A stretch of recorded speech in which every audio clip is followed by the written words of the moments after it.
Hello, gamers. You're listening to the Short Pause Gaming Podcast. This is episode 120.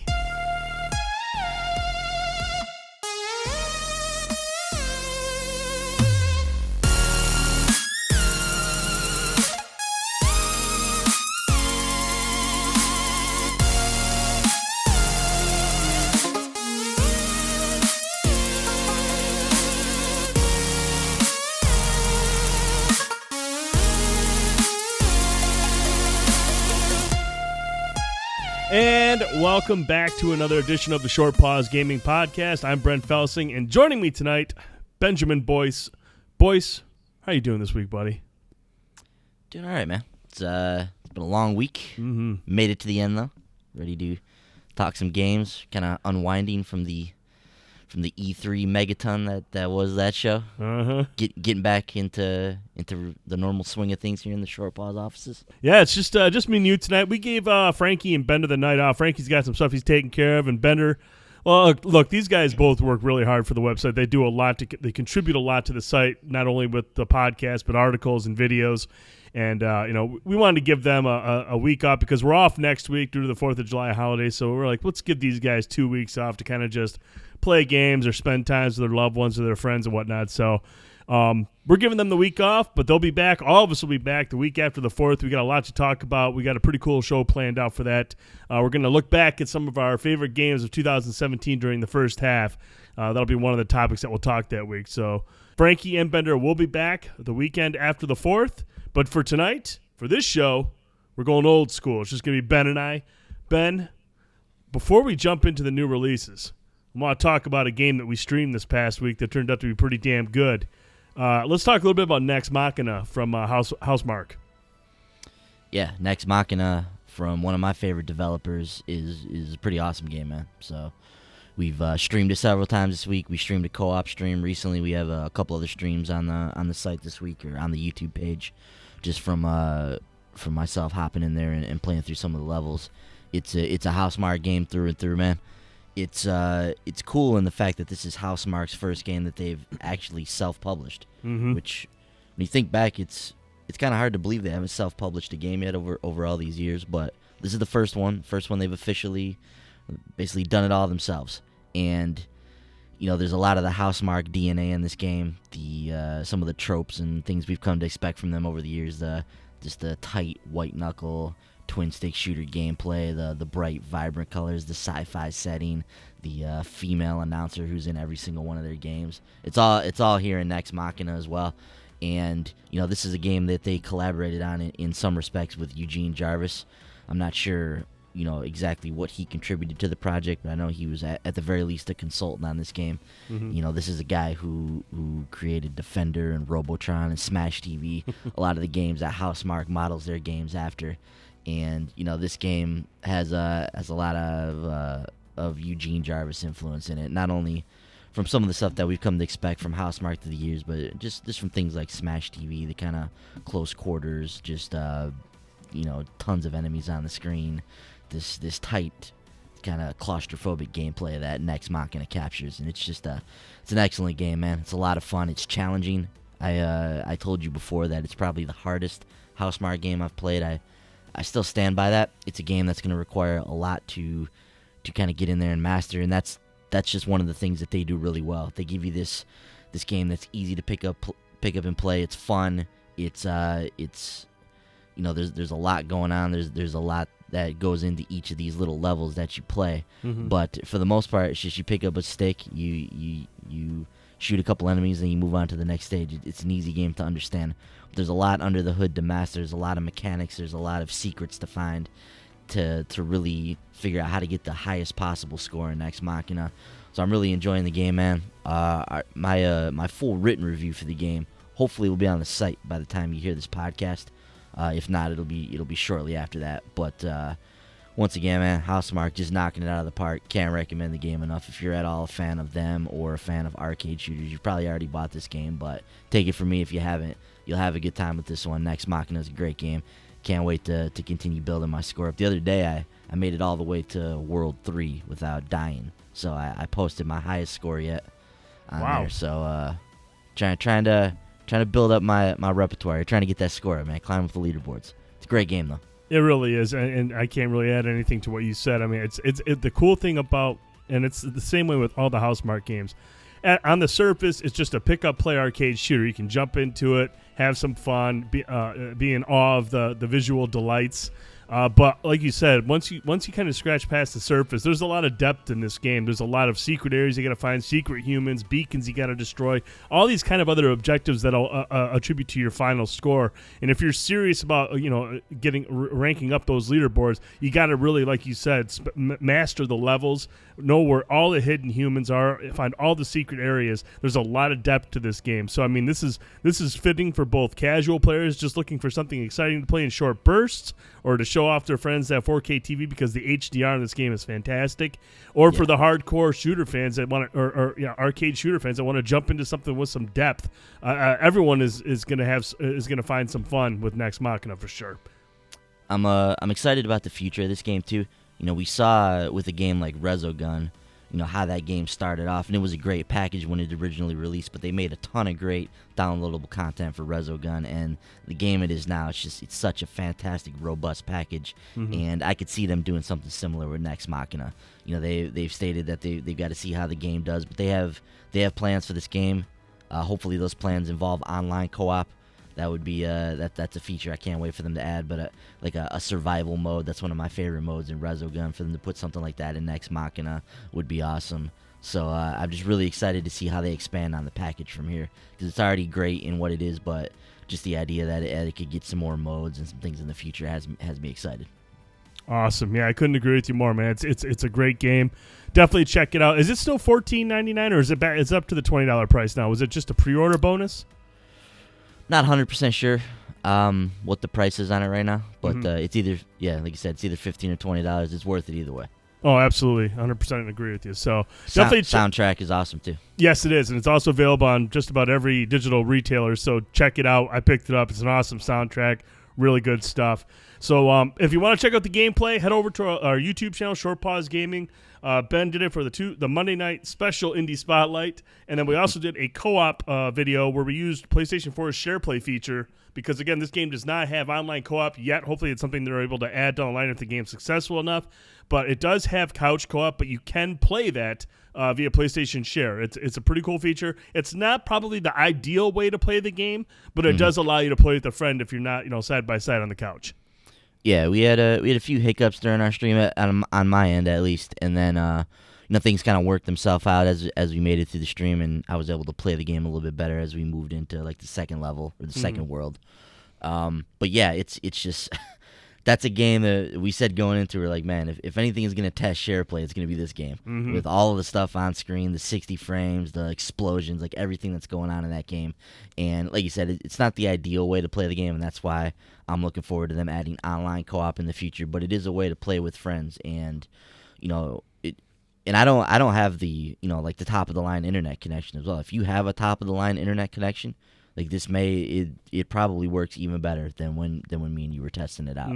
So that's one of the caveats of share play. You got to have a dynamite internet speed in order for that to work the way at least for a game that runs 1080p 60. I'm sure if we would have had something at 1080p 30 frames, we've done it before. We played Brutal at 1080p 60, and that was a beautiful game, but it's not as fast paced as Nex Machina, so it's obviously a little bit more stressful on the system to be able to kick out that clean image like we saw with Brutal.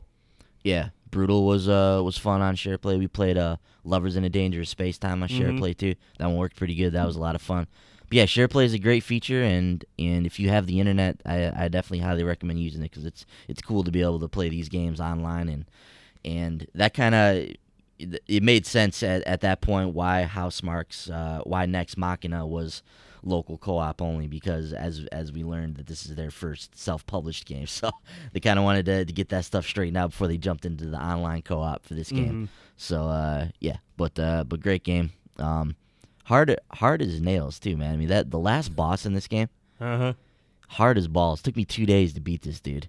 Wow. So if you're unfamiliar with Housemarque's games, or you're like a novice when it comes to these arcade shooters, definitely start on the rookie setting and then work your way up from there. The game changes significantly as you move to the different difficulty levels. So I was able to make it through on the normal difficulty, trying to see what I can do on the next one up. But man, it gets a lot tougher when you jump up one level. So we'll see where it goes from there. Well, yeah, I'll definitely be hopping back into it as well. It's just a really, really fun game. But boys, let's hop into the new releases. We got a lengthy list here. What's coming out this week? Yeah, dude, I don't know if everybody was just waiting for E3 to get over with, but man, the PlayStation release list this week is epic. There's a lot of stuff coming to Sony's platform. So we're going to start there this week. A couple things we want to note that are available right now. So Lily, Child of Geos, which is a 3D adventure game. This one snuck out last week on us. Didn't realize it was coming out. That one's available now. And then IO Interactive, the newly independent IO Interactive. They put out an update for Hitman, or I don't know if they put out an update, but there's something available now on the PlayStation Store and the Xbox where you can play the beginning of Hitman for free right now. Mm-hmm. So it's the ICA facility. There's a couple missions in there. There's some escalation contracts, a few other things they have in there for you to test out. So if you're at all curious about Hitman and the direction that IO's been taking the franchise with this new episodic approach, check out the beginning of Hitman. Now it's playable for free. I know a lot of us on the site here highly recommend it. You and Frankie have played through the beginning of the game. I've only played the beta so far, but what I played in there was great as well. So highly recommended that everybody gets in there and check out the first level or area of Hitman. Mm-hmm. It's available now. All right, as far as what's coming this week, Brent, we're going to start with the big one. And by the big one, I mean Crash Bandicoot. He's back. He's back, baby. The Insane Trilogy arrives this Friday, June 30th. What can we say about Crash, man? Been waiting for this for a long time. Obviously, Crash, an icon of the PS1 era. These games have been basically remastered from the ground up. Vicarious Visions looks to have done a fantastic job, and everything that I've seen, they've really reworked every single aspect of this game. They've added Coco Bandicoot as a playable character through all of the Crash Bandicoot games. So she was originally only in the third one, I believe, but you can play her through all three of them now. There was a trophy list that came out this week too that hinted towards some DLC for the game. So apparently there's some DLC in the works for Insane Trilogy by the title of I think it Lost Levels or Lost something. So that's interesting. I'm not sure what that's going to entail, but I'll be curious to see where they go from there. Now, Brent, I haven't played Crash Bandicoot since the PS1 days, so whether this is just some misguided nostalgia or if I'll still enjoy these games today as I did back then. We'll find out. But Crash Bandicoot 2 was one of my favorite PS1 games. Just a great game, great design, tons of level variety. I loved all the secrets and the way that game was set up. So I'm looking forward to getting in. I haven't beat the first or the third one, so I've played both of them, but I haven't sat down and played through all of them. So I'm looking forward to doing that. Looks great, man. Everything I've seen is really exciting for me. Any interest in the Crash Bandicoot Insane Trilogy, if I can talk? Yeah, I never spent a whole lot of time with Crash back in the day on the PlayStation 1 and whatnot. I never really dove deep into that series, but based on what I've heard from you guys, there's a lot of people out there that do love Crash. I know he was an icon for a very long time for PlayStation. Vicarious Visions, like you mentioned, has apparently done a very good job with the support. The Uncharted devs Naughty Dog is really impressed by what Vicarious Visions has been able to do here. So, yeah, I'm interested in it, and I may pick this up this weekend. I'm not sure yet, though. Yeah, nice package too for only I think it's $39.99. Mm-hmm. So solid price for 3 games that I'm really looking forward to getting back into. And another reason I want to get out and support this game is because I want to see a new Crash in the future. Yeah, so that's if true. we get out, buy the Insane Trilogy, and Activision sees that there's a lot of interest in this franchise, maybe we can get a proper new Crash, or maybe even Sony could get the license back and give Crash some proper treatment again. I know he's just been kind of languishing away over there in Activision. But either way, if somebody could make a new Crash game, that would be fantastic. So hopefully Insane Trilogy turns out as good as it looked. But I've got high hopes for this. Everything I've seen of it has been great. All the different levels they've showcased looks like they've taken great care. They obviously care about this franchise a lot, and they've been giving it almost. It's kind of got that Blue Point feel of care. Right. That's been given to this. So looking forward to this, man. That'll be out Friday. How about this one, Brent? Nobody saw this one coming, eh? Modern Warfare Remastered. It returns this week in standalone form. Oh. So this obviously was there's a a big, hoo-ha. There was much ballyhooed about Modern Warfare Remastered only being available with Infinite Warfare when it originally came out. But starting this Tuesday, the game will be available. Now, this is the PS4 release, so we don't know when the Xbox standalone release is going to come out. If we go by history, we can guess 30 days. This will be available on the Xbox One. I would assume that's the case here. But Modern Warfare Remastered will be available in a standalone package this Tuesday. Brent, what do you think about that? What do you think about this $40 price tag that's attached to it?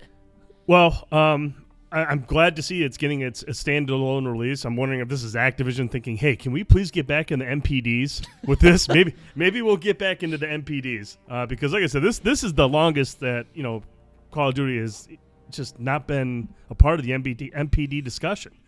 I mean, normally at this time of year, it's still chugging along on that list, but I think it's cool. This is obviously what a lot of the fans wanted before Infinite Warfare came out. They were like, man, we just want this game.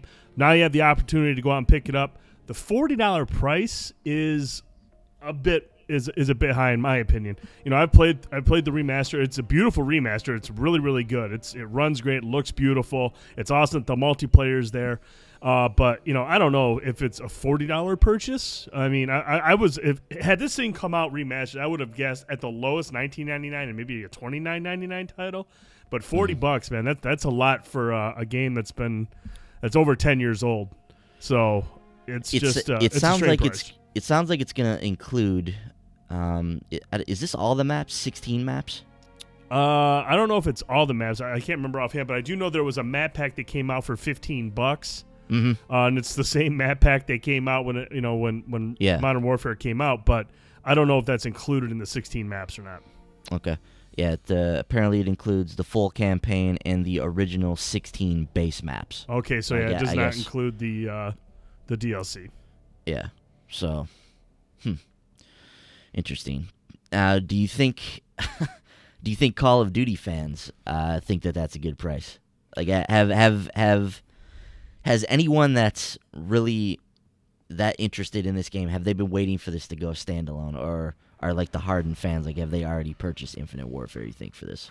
I think Activision missed the window on that pricing. I think $40 probably would have been more acceptable back in November when Infinite Warfare came out, because there was a lot of clamoring for it. But here we are. It's almost July.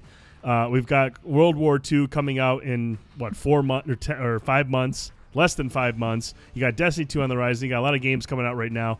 I don't know if this is going to move as many units as Activision would have done had they released this back in November as a standalone product. I think $40 is a high asking price right now with everything that we've got on the horizon and what everyone's playing right now. Yeah, I'd be inclined to agree with you. It'd be very interesting to see the June MPD when all's said and done. See where Modern Warfare Remastered.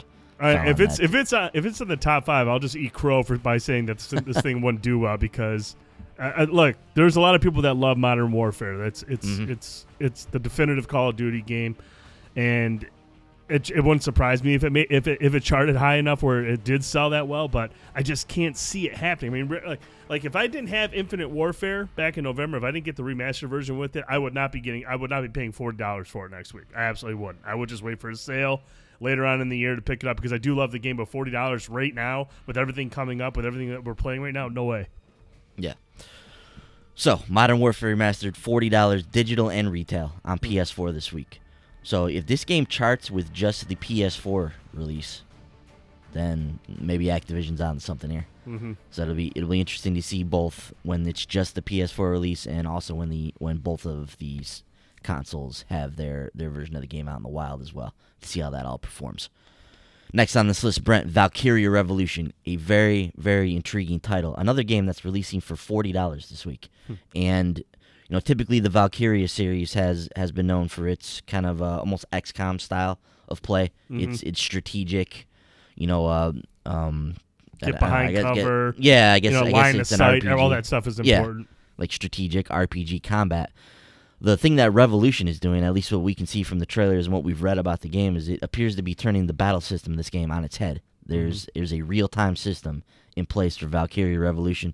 Still looks like a beautiful game. Still got that really cool art style that the Valkyria games have been known for. I'm really, really intrigued by this title, Brent. Not only because it's coming to PS4 and Xbox One, but because it's coming to the Vita as well. Mm-hmm. So that's awesome to see a game of this caliber making it over to our one of our favorite little handhelds as well. Mm-hmm. Where you at on Valkyria Revolution, man? I'm interested in it, and like you said, I'm more interested on the Vita because I think that's where I would play it more. But this is a polarizing title, especially with the Valkyria community. There's a lot of people that don't like the idea of taking a tried and true formula that's done very well over the course of all the iterations of the game. But like you mentioned, this is a drastic departure in terms of gameplay, and it'll be interesting to see how well this game does and how well it's received, not so much by critics but by the community itself.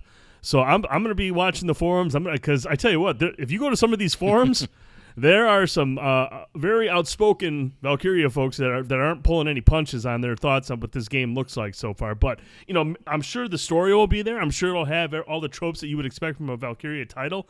But the gameplay is going to be under a microscope by the community, and I'm going to be curious to see how it turns out. Yeah, Valkyria Chronicles, a cult classic. Many fans love that game and swear by it. I've actually haven't played the Valkyria series, so I'm going to be interested to watch how this all plays out. I think Revolution looks really cool. I've always wanted to go back and play the Valkyria Chronicles games as well. Mm-hmm. They remastered the original one recently. I don't know if it was a remastered or just a re-release, whatever they called it. The second one, I believe, was the second and third one. I think were both on the PSP or something along those lines. So I don't know. Maybe we can see those eventually make their way over as well. But those are more traditional Valkyria games, from what I understand. So Valkyria Revolution, that'll be out this Tuesday. Diablo returns this week too, Brent, with the Eternal Collection, which is Diablo 3 plus the Reaper of Souls content, plus the brand new Rise of the Necromancer DLC, which comes out this Tuesday and brings the Necromancer class, which, from what I understand, was a class from Diablo 2, a class that seems like it was finally remembered by many people. It's $15 for the expansion alone, or you can buy the entire Eternal Collection for, is it $60? Or is it $40? $39.99, special introductory price. It will be $60 eventually. Mm-hmm. So regular price is $60, but special introductory price $39.99 for the Eternal Collection. Dude, you're getting a lot of content for seriously. Now that for $40 compared to Modern Warfare, it's not even a competition, dude. Yeah.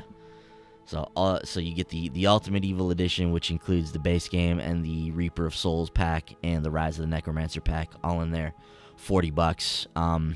Brent, are we gonna return to Diablo 3 anytime soon? I've got it downloaded. As do I. Just saying. I know Taz has it down. I know Taz has it downloaded. Oh, he always has it downloaded. Yeah, that thing is that thing's in a folder that says "Do not delete ever." Like it's basically Diablo 3 is to PT for me. So it's just like, do not delete this ever. That's where he's at with Diablo. Yeah, I would like to get in here and play this. I'm interested to see this Necromancer DLC too. I don't know much about this class, but it looks like a fun class to try and toy around with. So the Necromancer you can play through the campaign and in the adventure mode as well. So through all aspects of the game, you'll be able to use that class. So that's Tuesday.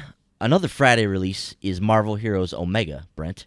Speaking of Diablo, this is another Diablo-style game. Mm-hmm. Now, this is the full release for the game. The game's been in open beta on the PS4 for a few weeks now, and any of your progress that you do in the open beta will carry over to the full release right now. They've finished with their wipes, so if you want to get into the game and start your progress early, you can do that. Also, the discounted Founders Packs that give you, different characters and some different stuff for the game, those are going to be available right up until the launch of the game on Friday, June 30th. So if you've been thinking about getting a Founders Pack, and make sure you get that before this upcoming Friday. Brent, have we pulled you into Marvel Heroes Omega yet? Is this going to happen? Unfortunately, no, it's not going to happen. Not anytime soon. I've got enough on my plate. There's other games that are more interesting to me. Obviously, it's a free-to-play title, so that's awesome. I'll download it, but I just know with these types of games, and you have to sink a lot of time into it to get a lot out of it. And I have so many games in my backlog that I'm going to try to hammer out in July and August in between, the Destiny beta. So it's just it's a cool looking game. It's fantastic. I know you guys spoke very highly of it. There's a lot of people that really like this game. It's just not in my foreseeable future right now. Yeah, a lot of stuff on the docket right now, and for the rest of the summer and the fall, it's gonna be tough for myself to play the game as well. But I really like this game. Would like to play some more of it. It's obviously something that's right up my alley. So hopefully we can make that a reality. I know Bender and Frankie like this game as well. So we'll see what the future holds. But the full release of the game this Friday, June 30th. Brawlhalla is a Monday release, Brent. This is another free-to-play title. Now, I've only very briefly played around in the closed beta here. Haven't spent significant time with this, but this is a really striking-looking game. I love the art style in this game. The hand-drawn, like, animated look to it is awesome. It's basically Smash Brothers for the PS4 and Xbox One and PC. That's basically what it is. There's a cast of a bunch of different characters from all different. You got knights and wolves and monsters and monster hunters and all kinds of different characters in this game. They all look really cool, and I like what I've played of this, man. I'd really like to get in here and do a 4-player short pause stream on this. Monday night, what do you think? Is that something we could work out? Free-to-play game. I think so. It's definitely doable. It'll probably be after like 10. It'll be after like 10:30, 11. But I think that's a stream that we could make happen. Yeah, I think it would be a lot of fun. We've been hankering for a proper Smash Brothers on the Switch. I didn't get the Wii U, so I wasn't able to jump in on that version of the game. But to play one of these Smash Brothers type games with all 4 of us on there, I think would be really cool. So this could give us maybe a little bit of a preview of what we could be looking forward to when Smash Brothers finally hits the Switch at some point in the hopefully not too distant future. I have a question. I have a question for you. You were in the beta for Brawlhalla? Yeah. Was there any character as complex or intricate to control like Little Mac? That's what I need to know. Is there any character as complex to master than like Little Mac? Nobody is as complex as Little Mac, as we've learned over the years. Just an incredibly deep Smash Brothers character that takes a lot of practice and a lot of poise to try and master. So, I mean, my hat's off to you for conquering that sizable feat. Pound for pound, probably the steepest learning curve on planet Earth, dude. Yeah. Moving on. Elite Dangerous is a digital and retail release for the PS4 this week. This game's obviously been on the PC. It's been on the Xbox One. Finally making its way over to the PS4. It's got a Legendary Edition, which is coming to retail as well, which has the game and some of expansions and some other content in there. I don't know a lot about this game. It appears to be some type of a massive spaceship exploration. There's some combat in there. I don't really know exactly what. Have you ever played this, or do you know much about this game? I haven't played it. I know a lot of people have talked about it. I know quite a few people that speak very highly of it. Just watching on Twitter and some of these forums, you can check out some of these games and people talking about it. There is a following for this game, and there's a lot of people that speak very highly of it. So yeah, it's something that I'm interested in just because it's sci-fi and it looks really, really cool from what I've seen in some of the gameplay trailers. But other than that, outside of that, I don't really know like the depth of this game, what all there is you can really do, and what the point of it is. But from what visually speaking, from what I saw in the gameplay trailers, it looks pretty interesting. Yeah. What I'm wondering about with this game is how impenetrable this game is. Like, is there a lot of management aspects to it? Is it like an incredibly complex, deep kind of game, or is it something where you just hop into a spaceship, fly around, and get into trouble? That's what I'm unsure of. I'm leaning towards the former. I feel like this is like a really deep spaceship with a lot of stuff going on it. So, but yeah, like you said, man, people swear by this title. People love this game, and cool that PlayStation fans are gonna get to finally experience it. I definitely have a curiosity about this game. I'll have to check out some streams or watch some more about this game because I am interested to learn more about it. Brent, the Golf Club 2 is coming out this week as well. Now, You spoke pretty highly of the Golf Club one. It was a bit of a bare bones package, right? Yep. If I remember correctly. It just and it sounds like they're addressing a lot of that with the Golf Club too. Sounds like there's a robust career mode in this. The create a course that mode returns here, which I know people loved from the first game. Where are you at on Golf Club 2? Is this a series you're looking to get back into? I know if they take what they did good in Golf Club 1 and put it into like a big robust package, are you on board for that? I am actually. I'm actually really, really interested in this game, simply because, like you mentioned, the first one was really bare bones in terms of its modes and whatnot. But there was some really cool stuff. The tournament creator was really good. There was a lot of cool nitty gritty stuff you could do in terms of setting up courses and tournaments and whatnot. But it was the actual just the courses. It took a lot to really get these courses to look different. There wasn't a whole lot of resources to work with, but down to it, when it comes to it, though, the gameplay was there. Like, it was a solid golf simulator. This isn't like, Tiger Woods or even Rory McIlroy golf. This is a very solid game in terms of golf mechanics. And I'm really interested to see if they're able to improve on this, if they're able to improve on the things that needed work and still keep the good stuff that was there, like the tournament creator. Like I mentioned, a lot of that stuff was really, really cool. Mm-hmm. But I would like to see some more modes, some more resources with the courses to allow people to create more diverse courses. There's a lot of potential with the series. I'm very interested in this game this week. Cool. I think this is another $40 game, if I'm not mistaken. Mm-hmm. Could be mistaken. Could be a full price. No, it's $40. 40. Okay, mm-hmm. So $40 in this. So a lot of $40 games this week. Maybe spread the wealth around to some of these titles.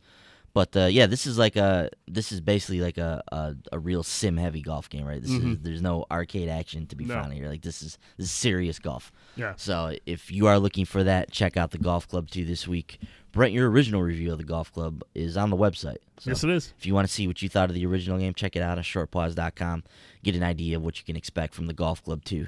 I remember that review very well. Like I said, you spoke highly of the mechanics and the gameplay, and if they can fill out the stuff around it, it sounds like they're going to be in for something special here. Mm-hmm. These next 3 titles are all contenders for the Indie Spotlight this week. We'll start with Plague Road, a game we've talked about a few times on the podcast. The Vita release came out a week or 2 ago, if I remember correctly, and now the PS4 release is coming out. This one, a very, very interesting, like dystopian, almost Victorian, like side-scrolling RPG kind of a game. Looks like almost something that Vanillaware might have cooked up. But an interesting sounding game, and I'm really curious to play that one. Got a very interesting art style as well. Then there's the 10th Line, which is another side-scrolling RPG, but it's all created by one person for the most part. Ooh. So we got a single developer. He's had some help from some artists and whatnot on some of the other in the music of the game. But for the most part, like through and through, this guy's made this game from the ground up. He's very passionate about it, very excited to get this game out on the platform. I like the art style. I like the turn-based combat. It's got an active battle system. He is a big fan of PS1 era role-playing games, and kind of, that's the driving inspiration behind the 10th Line. So very interested in this title. And then there's Cryptarch, a game that was supposed to come out last week. It's now coming out this week. A side-scrolling spaceship shooter. So any one of these 3 you could see on the Indie Spotlight this week. Make sure you tune in Tuesday night, 10 p.m. Eastern, on our YouTube channel. That's Short Pause Gaming on YouTube. We stream a new indie title, a new smaller downloadable title every single week, 10 p.m. Eastern. So make sure you don't miss it. Hop in the chat. We'd love to talk to you. Micro Machines World Series, another game we talked about last week, is actually coming out this week. This is a Friday release. It's out both digital and retail. Brent, I think this one's got some potential because it's made by Codemasters. I actually think this could be a really good game. Mm-hmm. So they're obviously masters of the racing genre. They're taking on a smaller Micro Machines game. Really curious to see how that one turns out. Danganronpa, another episode. Ultra Despair Girls, making its way over from the Vita to the PS4 finally. This is the strange Danganronpa game that's basically like a third-person action game. Mm-hmm. So a stark departure from the visual novel that the 2 mainline entries in the series have been in the past. So we'll, but people like this game on the Vita. I assume people will like this game on the PS4 as well. Poi is a 3D action adventure game which is heavily inspired by Mario 64. I mean, if you watch a trailer for this game, you will see a lot of Mario 64 in this game. So if you're a jonesing for one of those kind of games, maybe check out Poi this week. That's POI. Jump Jet Rex is a 2D, like 8-bit, 16-bit side-scroller starring a dinosaur in like a jetpack boots. I believe this came out on Xbox a few months back, making its way over to PlayStation now. That's a Wednesday release.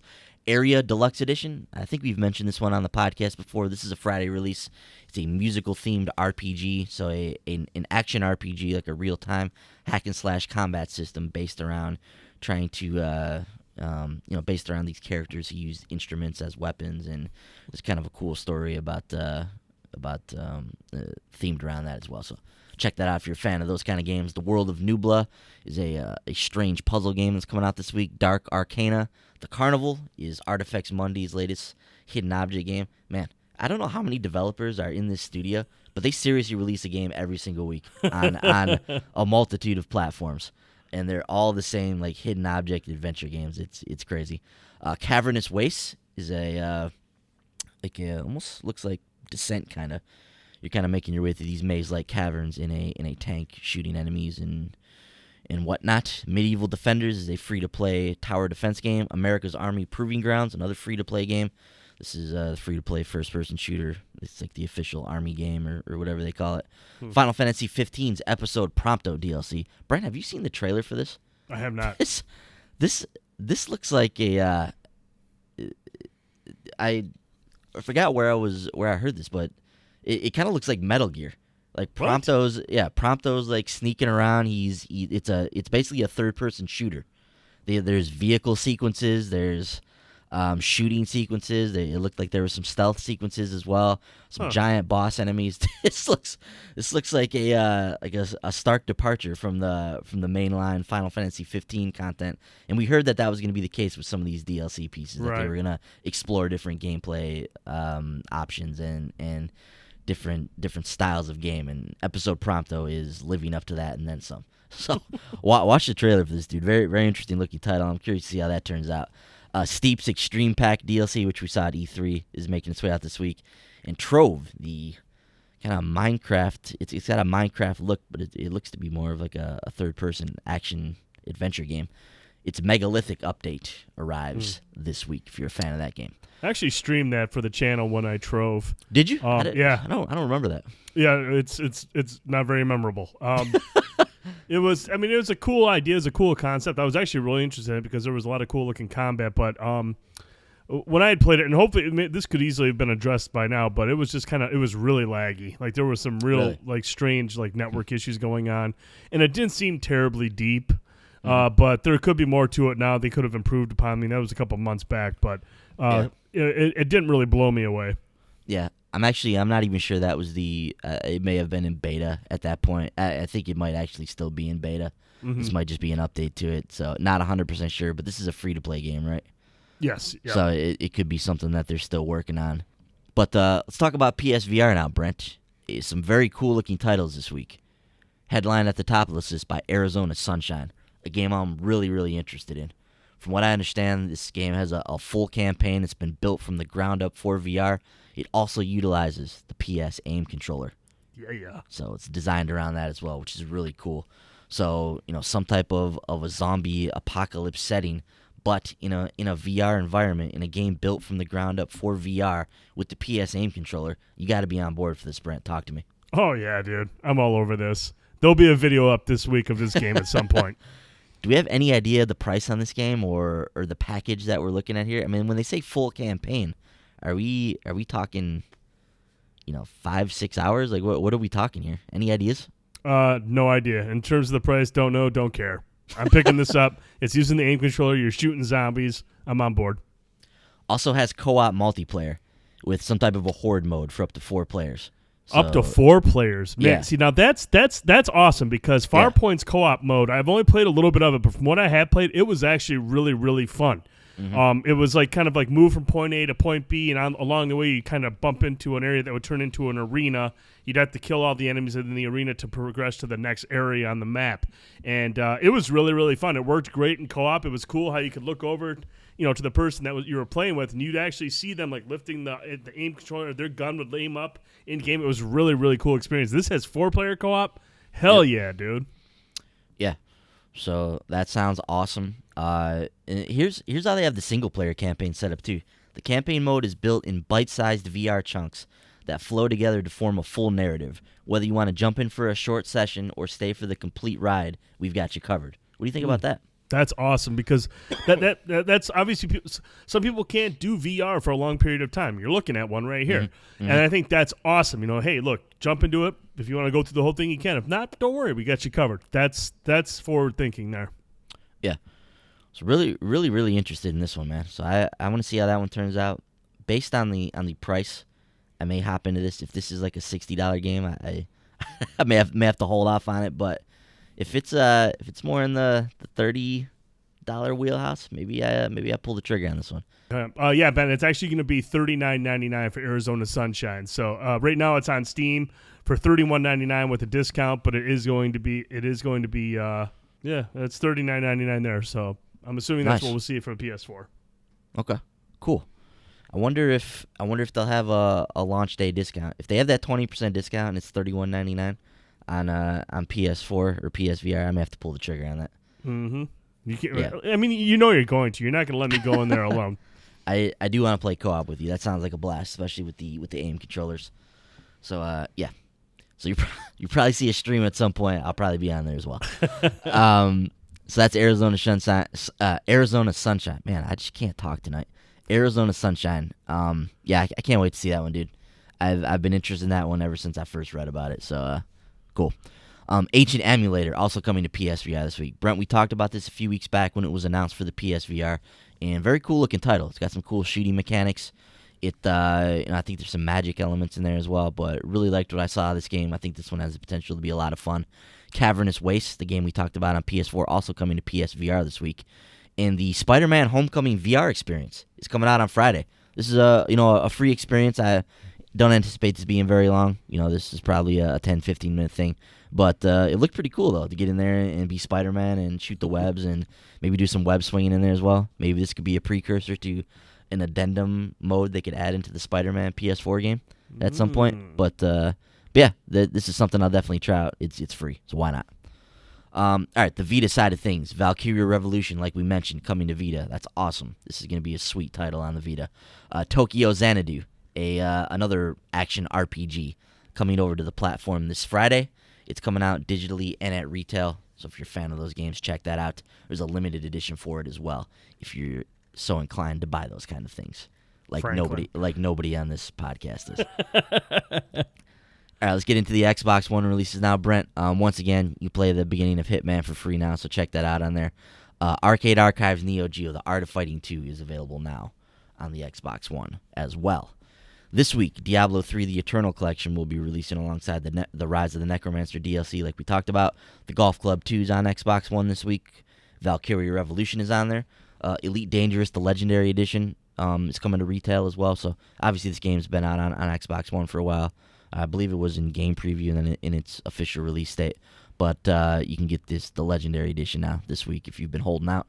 Poi is a Wednesday release. It's coming out June 28th. Crazy Strike Bowling EX is also a Wednesday release. Marvel Heroes Omega getting its Xbox One release this Friday as well, alongside Micro Machines World Series, Area, and Goliath, kind of a fun-looking action, like 3D action game. That's a Friday release. Ghost of a Tale is a game preview game. I really like the way this game looks, Brent, even though it's in game preview. So maybe wait for the full release on this one. But you play as this little mouse. Looks like there's some stealth elements. Don't know if there's any actual combat. Really cool-looking art style. You're kind of a mouse creeping around this grisly castle avoiding enemies, and looks like a cool game. So this Friday, June 30th, you can check out the game preview version of that. Final Fantasy 15's Episode Prompto DLC and the Steep Extreme Pack DLC will be on Microsoft's platform as well. Let's jump into Nintendo now. For the Switch, what we missed last week, Oceanhorn, Monster of Uncharted Seas, is available on the platform now for $15. And Arcade Archives Neo Geo Fatal Fury 2 is on the Switch now as well. This week, very cool looking title in Goner, Brent. I really like what I've seen of this game. It's a Thursday release. It's coming to the eShop. It's $9.99. Looks like just a 2D side-scrolling, just high-intensity action game. That one's on my radar. You seen any of this one at all? Yeah, I really like what I've seen of that one. Also this week, the Breath of the Wild, the first official DLC pack, the Master Trials, comes out this Friday, as we learned during E3. So this has the hard mode, this has the Hero's Path, some new armor, and the Korok Finder and all that kind of stuff. So that's available this Friday, June 30th. The hard mode will also have a separate save slot. So nice. Just so everybody's aware. So you'll be able to start up another slot with your hard mode save on it. So if it gets too rough, go on back to normal. Go back to the vanilla game. Yeah. Yeah, because the regular game was already hard enough. Yeah, so I know Bender and the guys are excited about that. On the Wii U, what we missed last week is Daikon Set, an action game. This week, Ebba and Egg, a Hatch Trip, which is like a 2D action game. And then, of course, the Master Trials DLC will be out for the Wii version of Zelda as well. We didn't miss anything on the 3DS last week, and the one game we know is coming out this week is RPG Maker Fez, or FES. $39.99. Yeah, I feel like people are going to make some really cool RPG games with this, so get in there, check that out. Sounds like it could be a fun time. That's going to do it for the new releases, Brent. Good stuff, Mr. Boys. Thank you very much, sir. we'll have to see if we can get into that Arizona Sunshine. That's the one I'm really looking forward to this week. There's a lot of good titles coming out. Some of them I'm just not going to be able to find any time for, but I'll make some time for Arizona Sunshine. We'll get a stream up for sure at some point. Definitely. Super curious about that one. All right, so let's jump into the news, boys. First up, we've got some PlayStation stories, man. What's going on in the world of PlayStation? Yeah, some interesting post E3 nuggets from the world of PlayStation. So, first off, let's start with Sean Layden. So, a few of the Sony executives were giving interviews and whatnot during E3 and after E3. Sean Layden had an interview with The Telegraph, which is a UK publication, and he made a very interesting statement about midway through this interview. They were talking about just kind of the future for the PS4 this year and whatnot, and just asking about some of the things that came up during the press conference, and they specifically asked about the lack of release dates for some of the games that we saw at the press conference. Mm-hmm. To which Sean Layden said, "To be honest, we're already halfway through 2017." When the Telegraph was asking him about the lack of games coming out this year, but he then added this quote, "And that's the nature of game development. No, I feel the lineup we have coming into the holidays this year, and Gran Turismo Sport will launch in the fall. I don't know if you got to go to the pre-show. Well, GT was heavily represented there on the floor. We think there's a lot of attention around that title from our company. And the stuff coming in 2018, all of that is coming in the first half of the year. So is it in the next 12 to 13 months? Most likely." End quote. Wow. So when he says all that stuff, does he mean all that stuff we saw at the E3 press conference? That's what's unclear. From my interpretation of it, it sounds like he was saying all the stuff that they tagged with a 2018 date, like all that stuff's coming in the first half of the year. So the stuff that was tagged with the 2018 date. We already know God of War is early 2018. That was in the trailer. Spider-Man was tagged with the 2018 date. Shadow of the Colossus was tagged with the 2018 release date. And I believe those are the only ones that we saw with that actual 2018 release date on it. Because we didn't get one for Days Gone. We didn't get one for Detroit. So on and so forth. But Brent, if the first half of 2018 includes God of War, Spider-Man, and Shadow of the Colossus, that's an extremely strong first-party lineup from Sony. Are you buying that we could possibly see all three of those games in the first half of 2018? After what we did this year, I wouldn't be surprised if that's. Honestly, I won't be surprised if that's Sony's model going forward. I mean, you've got all these third-party partnerships that'll no doubt help them sell consoles during the holidays with all the bundles and whatnot with these third-party marketing deals, and then give everyone everyone that's not sure, hey, look, first half of the year, here's all of our exclusives. Here's reasons to buy these games. Here's the reason to buy the PlayStation 4 or the PS4 Pro, and then just let the third-party marketing deals carry them out through the rest of the year. It's actually not a bad strategy. I mean, you front load all your exclusives at the beginning of the year and just let the console sell with the third-party marketing deals in the back end of the year. Dude, you hit the nail right on the head, and it's not just a good marketing strategy. I think it's a brilliant marketing strategy. Like, this is, I think, going to be the model that everyone is going to adopt at some point going forward, if this is indeed the model.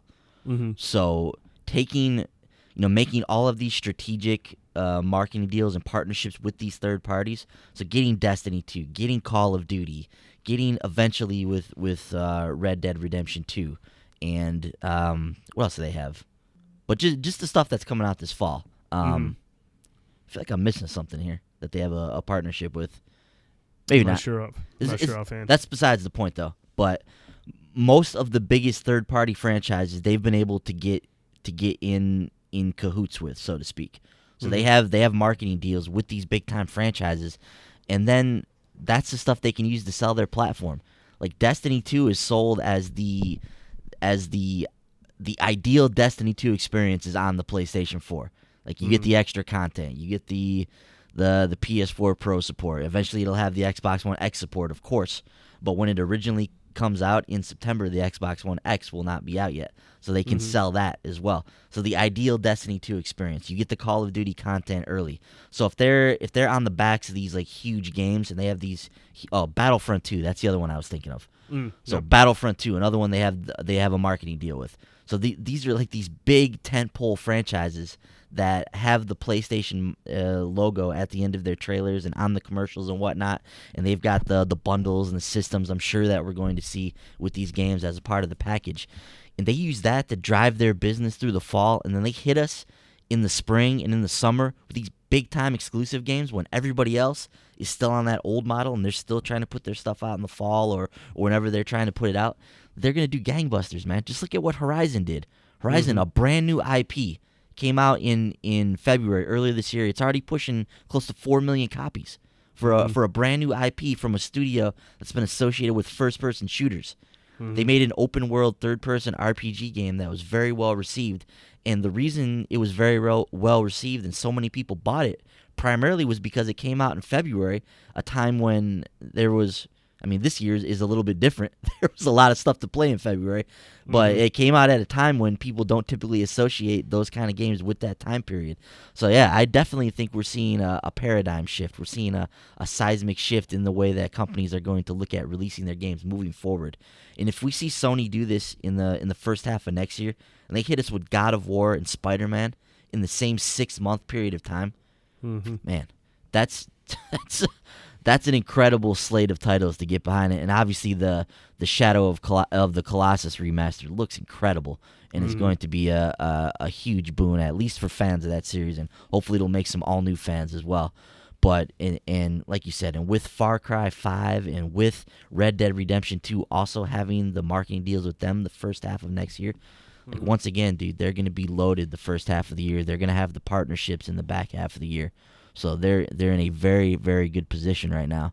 And I don't know, dude, what we saw of Spider-Man looked like that game was very far along, much farther along than I thought. Right. Obviously that's a curated demo and it's specifically honed for E3. But man, the gameplay systems look in place. The story's obviously in place. The game's running beautifully from what we saw. That game, just from that small snippet, that looks like a game that's like ready for prime time. And we've seen God of War several times now. We know that game's playable start to finish. We know they're basically just polishing and tweaking that. So we're looking at the very real possibility that all three of those games come out in the first half of 2018, and that's pretty incredible. I don't know. Do you think, man? Do you think 2018 we're gonna see those three games in the first half, like gun to head? Do you think it's gonna happen? I mean, it's hard to believe, but it wouldn't surprise me. Like I said, after what we saw this year with Nier Automata, Horizon Zero Dawn, Persona 5, what else was there? They had what? Wildlands, Zelda. Well, I'm talking about from an exclusive perspective. Oh, from an exclusive. I mean, yeah, Nier Automata, Neo. Yeah. Yeah, there's the other one. I mean, they're not Gravity afraid Rush. to push out. Yeah, Gravity they're not Rush afraid 2. to push out their big first-party titles in the first half of the year, obviously, and then like we said, ride it out on third-party stuff. And you mentioned, is this something that this will be the plan of attack for all publishers going forward? I don't think it's possible for all publishers to do it. I think it's only for the market leader, the person that's in front. That's obviously Sony. It's easier for them to make those deals than it is for Microsoft.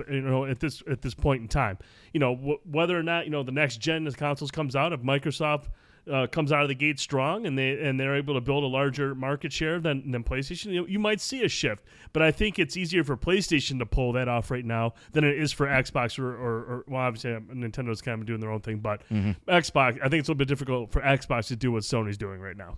Yeah. No, that's a good point. I agree with you on that. So, ideal situation, Brent. Like, what would the release schedule look like? Would it be God of War in March, Spider-Man in June, maybe Shadow of the Colossus is in there in April or May? What do you think? Like, what's the ideal way to release those three games? Typically, God of War is a March title, so I'm going to say God of War in March. Maybe Shadow of Colossus in February. So we'll go Shadow of Colossus in February, God of War in March, and then I'd say Spider-Man in May. The other thing I saw somebody mention, in May, the new Avengers movie comes out. So Avengers Infinity War will be upon us. So what better way to tap into like the Marvel hysteria than to have a Spider-Man game? who I'm sure will feature in that film as well. Oh yeah. But to have a Spider-Man game available at that time, that could be a huge boon for that game. I can't wait for that game, dude. Man, what a sweet looking game. So yeah, this Sean Layden interview is a really good interview. So I implore you to check it out on the Telegraph. He actually talks about Death Stranding as well for a little bit in there. He actually talks about playing Death Stranding. Like, he says he's played Death Stranding. Like, this is a game that he could pick up a controller and play, which I still find hard to believe. Like, I just felt like from everything that we've seen of that game and the way Kojima's like crazy mind works, that this is a game that's still like nowhere near release, and I'm sure that's the case. But the fact that Sean's played it, that's pretty cool, man. It's very telling. It's a real thing. It's being made. The game is being developed. So I don't know. Could Kojima actually release that game when he said he was going to release it, which was, I think, in 2019. He was plotting. That might be it. We'll see. Speaking of release dates, here's another one, Brent. Detroit Become Human. Now, this is one that we just talked about that didn't get that 2018 moniker at the end of its trailer. But David Cage says, this game's a 2018 game. In speaking to GameSpot in an interview he gave at E3, he said it's going to be next year when this game comes out. So, I don't know. That's not surprising to me. I expected this to be a 2018 game. Hell, I half expected them to release it this year. So we know David takes a long time with these games. He puts a lot into these games. There's just a ton that goes into the motion capture and the actors' work and all that kind of stuff with this game. So, I don't know. What do you think, man? Detroit, a 2018 game? Does that sound about right to you? Yeah, I'd say that's a 2018 game. That might be something we'll see later in the year. Obviously, I don't know if that'd be a first half thing. I think that's more of an August, fall title, or maybe even that could even slip into like a December release. Yeah, definitely. I would hope that if those other three games are coming out in the first half of 2018, that they slide this one into the back half of 2018. So do you then think that Days Gone is a fall title then, or a back half of 2018 title?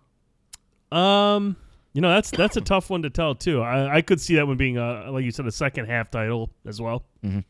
If they could do, The Last of Us came out right before E3. That was in June. Yeah, in June of 2013, in the year that it came out. Obviously, that game did gangbusters, did very, very well. So I wonder if they would consider a similar release window for Days Gone. For a new IP, for a story-based IP.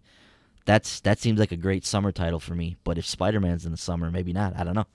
They've got a lot of chess pieces on the board right now. It's going to be very interesting to see how they move them around and how they maneuver all this. But the moral of the story is, Brent, the future is very, very bright on PlayStation 4 right now. They've got a ton of kick-ass games on the horizon here. So PlayStation fans are in for a ride here over the next 2 or 3 years. Next on our agenda, Brent, our good friend Jim Ryan is at it again. As Sean Layden was giving interviews this week, so was Jim Ryan, a guy that we've been hoping would stop giving interviews. Mistake number one this week. So we gotta find what he said here. He gave an interview with Game of Sutra. They're asking Jim about indie games and their presence or their lack of at Sony's E3 showcase. So Game of Sutra asks, one of the things you didn't really show were indie games. This is in reference to their press conference. You didn't really show any last year either. Now clearly indie games are coming to the PS4 all the time. We read them every single week on this podcast. There's always a list of a ton of them. So why aren't you showing them anymore? All right, this is Jim's answer. Quote, one of the things we have realized is that these video collages of 10 indie games shown in a minute is almost meaningless. Nobody can really learn anything about their games or about the games in that sort of time. It's almost viewed as wasted time. There was a time and a place in the early stages of the life of PS4 to make statements. It was more about making a statement that we were serious about the indies and that we were doing this and that with the indies, No Man's Sky and so on and so forth, which broke out from that and carved its own niche. Right now we have tons of indie content on the platform, and the fact that we elected, along with many other things such as Gran Turismo and PlayLink, not to give it its own spot on the stage this week, in no way means it's not important, or it is not there, or we don't worry about it. It was just good to talk about in 2013, 2014. It is less relevant now. we have VR to talk about now, for example. End quote. So, Brent, obviously, the portion of this response that people have honed in on is it was just good to talk about in 2013, 2014. It is less relevant now. What do you think about what Jim's talking about here? Actually, hearing that again and reading it again, the first part of it, I actually didn't mind where he talked about, putting a 10-second sizzle reel of a bunch of indie games on stage just to show them off is kind of meaningless in a way that it doesn't give them maybe the time they deserve. Mm-hmm. It almost feels like you're just kind of rushed. I actually feel he's probably saying rushing it out there is just as bad as not showing them at all. So I can't help but wonder if that's what he was trying to say there. That part I kind of understand. Mm-hmm. Plus, we can't forget that indie games do very well at PSX. They show a lot of those off at PSX, and PSX is becoming a very big show. Mm-hmm. E3 is like the mecca show. That's the big one. And you only have an hour on stage, and that's where you're trying to get people hyped for your platform, the big AAA games, the exclusives and whatnot. I don't think Jim Ryan even believes that indie games are irrelevant. I don't think he believes that. But the wording he used with the whole, it was cool to talk about in 2013 and 14 and whatnot, that was really stupid. There's no misspeaking there. That was just poorly thought out and shouldn't have been said. But I do understand with the first part of it, what he was saying. You don't want to just throw them up there real quick. That actually could be taken as disrespectful. Like, oh, look, here they are, quick sizzle reel, get off the stage. That that I can see how that could be interpreted negatively by the media and the audience there. But everyone seems to forget PSX. They do a lot of indie stuff there. They showcase a lot of games during that show, and I expect they'll do the same this year. But it just didn't fit into the time schedule that they had for these games, and with the AAA games that they had to show, the exclusives. Trying to squeeze in a quick 10-second, or even a 30-second indie sizzle reel might not do those games justice. Exactly. I agree with you 100%, dude. And like you said, man, it's like what Jim said. Here's the thing. I think what he was trying to say, I actually agree with. Like the sizzle reels, we've talked about this before. Where we're like trying to pick out the indie games that they're showing in there. It's true. You can't learn anything from that. So all that stuff's fine. I think what he's getting at here with his statement is that we already know that PlayStation supports indies. Like they've already hammered that point home for the first 2 or 3 years of the system. Like we know that. We see the indie games that come out every single week. We've seen the stories. There was another one this week. The guy from the game Burly Men something. Is that a game about me? Yes, it's starring Brent Felsey. Burly Men at Sea. So they actually came out this week. They did an interview with somebody, Game of Sutra of all people. They did an interview with them and said that they actually had a difficult time speaking with Microsoft, trying to get their game, and they said Sony's been great. They've been very forthcoming. They've been good to work with, and so on and so forth. Sony has been so supportive, is the quote from them. So, like, we know that PlayStation doesn't not care about indies, right? Right. That was a double negative and poorly worded statement there, but we know PlayStation cares about indies, right? We've heard that from the developers. We see that in the release list that comes out every week. So I don't think Jim Ryan's trying to come out and say, like, we don't give a damn about indies. Like that's, I don't think that's what he's getting at here. I think what he's trying to say is that they've already hammered that point home. Like, people know that they love indies. And they know that PlayStation supports them, and they have a ton of games coming out on the platform every week. And now they have other stuff that they need to focus on, like VR. Like, we've been clamoring for them to show us VR, and that's what they did at the press conference. They carved out a VR section, showed us some VR stuff, so that we know that they're supporting that platform going forward. And when we see these awesome press conferences and we ask for them again.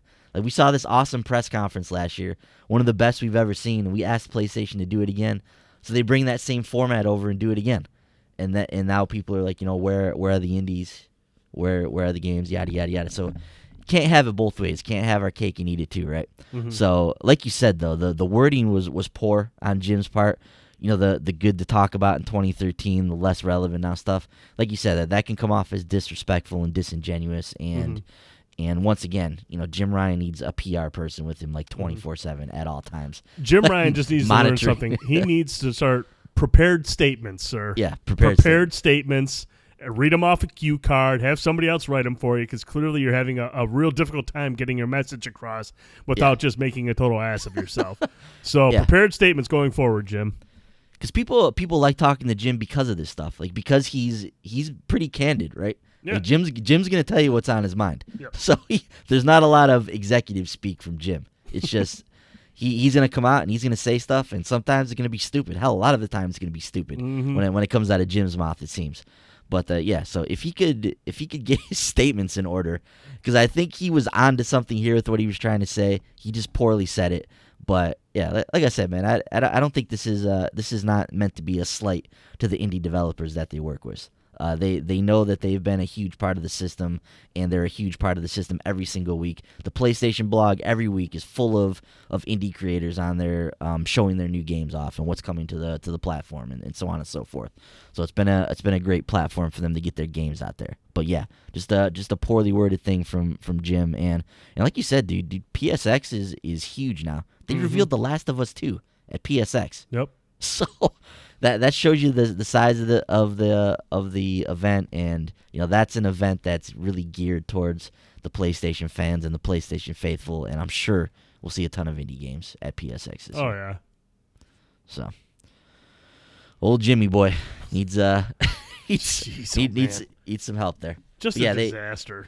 When you take his words out of context, though, like it seems terrible. Oh, it does. When you read the entirety of the interview and you see the stuff around it, it's still terrible in the way it's worded, but you kind of can see what he was getting at. When you go over that first part, I understood what the man was saying. Like I actually kind of agree. Like look, if you're gonna show indies off, give them the proper time on stage. Give them a good showing. Don't just slap a sizzle reel. I mean, that looks kind of lame too. If you just have a quick, like you said, where you can't even pick out the titles, the games, even understand what they are. What the hell's the point of that? So I get what he's saying there, but just towards the back end, it's just like he melted down inside in his mind. It was just like, I'm just going to say whatever the hell I want. And it was just like, wow, dude, you have derailed. So, all right, Brent, I don't know if you saw this, but Naughty Dog this week, they put out, they streamed, or they put out on their channel like the extended E3 demo for The Lost Legacy. And man, this game looks sweet, dude. The action sequence they showcased was fantastic. It looked like Uncharted through and through, and just got me even more excited to play this game. Really looked like an exciting sequence there. It's Uncharted, dude. It looks like Uncharted. Looks like it's gonna play like Uncharted. So I think we're in for a good time there with that. Even more interesting than that, though, or just as interesting, is Sean Eskeg. And I'm not sure if I'm saying his last name correctly, but obviously he works for Naughty Dog. I believe he's the creative director on The Lost Legacy. He was speaking to Eurogamer this week, and they asked him about the future of the franchise. And he said, quote, "To say the Uncharted world is done, I doubt that highly." So here's the entire quote on the future of the series from Sean. Quote, "I wouldn't say it's the end. This thieving world is huge. There's so many characters. Even before we settled on Lost Legacy story, we were exploring Sullivan. We were exploring Cutter and pairing each other up, thinking what would be right, what would have conflict, growth, something new, something fresh. And Chloe was the one that kept jumping out. Obviously, Chloe's got a huge following. People love her. So she's got a really interesting story to delve into, apparently, from what we've seen. So what do you think about that, Brent? What do you think about the future of the Uncharted series without Nathan Drake at the helm? Obviously, a ton of awesome characters in this game. The ending in Uncharted 4 was pretty much perfect. So I don't know that... I feel like I believe them when they say that Nathan Drake is done. But... what do you think about continuing the series with some of these characters that are in this world? Like, how about a Sullivan and Cutter game? Like, what would that look like? Or some more adventures with Sam? Or what do you think, man? I mean, looking at the sales of Uncharted 4, there's no way the series is done, right? Right. It's I'm always indifferent about that when you take the main character out of a game and you try to proceed without it. I mean, look what happened with Mass Effect Andromeda. Obviously, Sully and Elena and Chloe and whatnot, all those characters have been around for a while, and they're deep characters. They're not just one-dimensional characters that you can't get behind. Like everyone really has like a connection with these characters. But to continue the Uncharted franchise without that's always going to be a risky proposition. How it would turn out, we don't know, because obviously everyone just associates Nathan Drake with Uncharted, and I when fault them for trying to milk the franchise for everything it's worth. That makes total sense from a business perspective. But from a gamer's perspective, I would be a little more leery. I would hope it would gain. Obviously, if it's no longer if Naughty Dog isn't going to develop the games, I'd want to know who is. I would hope there's the same quality of writing. We'd have the same quality pacing and everything that you would expect from an Uncharted franchise. We take out if it's not Naughty Dog and we don't have Drake. Obviously there's going to be some concerns from the community. Yeah, no, I'm with you, man. It's hard to believe that the Uncharted series could continue without Nathan Drake, and Nolan North he's just such an iconic character. That Nolan's performance is so iconic. It's hard to imagine that series carrying on without him. But there are, on the same token, there are so many great characters in this franchise. There's so many awesome characters that they've created over the years, and yeah, I mean, you mentioned the possibility of somebody other than Naughty Dog making those games, and yeah, I'd be very leery about that. If Naughty Dog has a story they want to tell with some of these characters, like, I would give them the benefit of the doubt. Obviously, they've shown over the years that they're second to none when it comes to that kind of stuff. So if they have a story with some of these characters to tell, I'd definitely want to see it. But to see somebody else take the mantle, don't know about that. And yeah, see, that's sort of what I took away from that interview. I mean, when he said, "Is this it for the Uncharted franchise?" He was like, "I doubt it." But I mean, just from that interview, I just got the vibe that he was saying, "Look, like, yeah, they could do it, but we're not going to do it." And that's just what I took from the interview. I mean, it could be taken 100 different ways, but yeah. And the way they wrapped up Uncharted 4, it was the perfect send off for the franchise. I mean, I just feel like that's Naughty Dog's way of saying, "Hey, look, we're done with Uncharted." They've got the Last of Us 2 they're working on. And I got to believe Naughty Dog's going to want to spread out their wings a little bit and get into something new, much like Guerrilla Games, much like Sucker Punch, if their IP is supposed to be something new. I mean, Naughty Dog's going to eventually want to do something else. So I could see Naughty Dog jumping into something else, with The Last of Us Part 2 is the other game, and then maybe one of these other studios pick up the mantle for Uncharted. Yeah. Looking back in PlayStation's history, though, they typically don't do that, though. I feel like usually when a creator leaves their property, or a studio is finished up with their property, that's pretty much it, right? They usually don't go back to the well on those games. If there's a God of War game that's going to get made, Santa Monica is going to make it. If there's an Uncharted game, I feel like Naughty Dog's going to make it. If there's another Infamous game, I feel like Sucker Punch is going to be the people that are going to make it. Even when Ratchet came back, it was Insomniac that made that game. It wasn't them trying to go out and enlist another studio for that. So, I don't know. It'll be interesting to see moving forward. But in the meantime, man, The Lost Legacy looks great. I can't wait to play that in August. A very busy end of August shaping up here now. Speaking of the end of August, Pillars of Eternity Complete Edition has been confirmed for consoles. It's releasing August 29th, which is, let's just be honest, is a terrible release date. I mean, what are you guys thinking?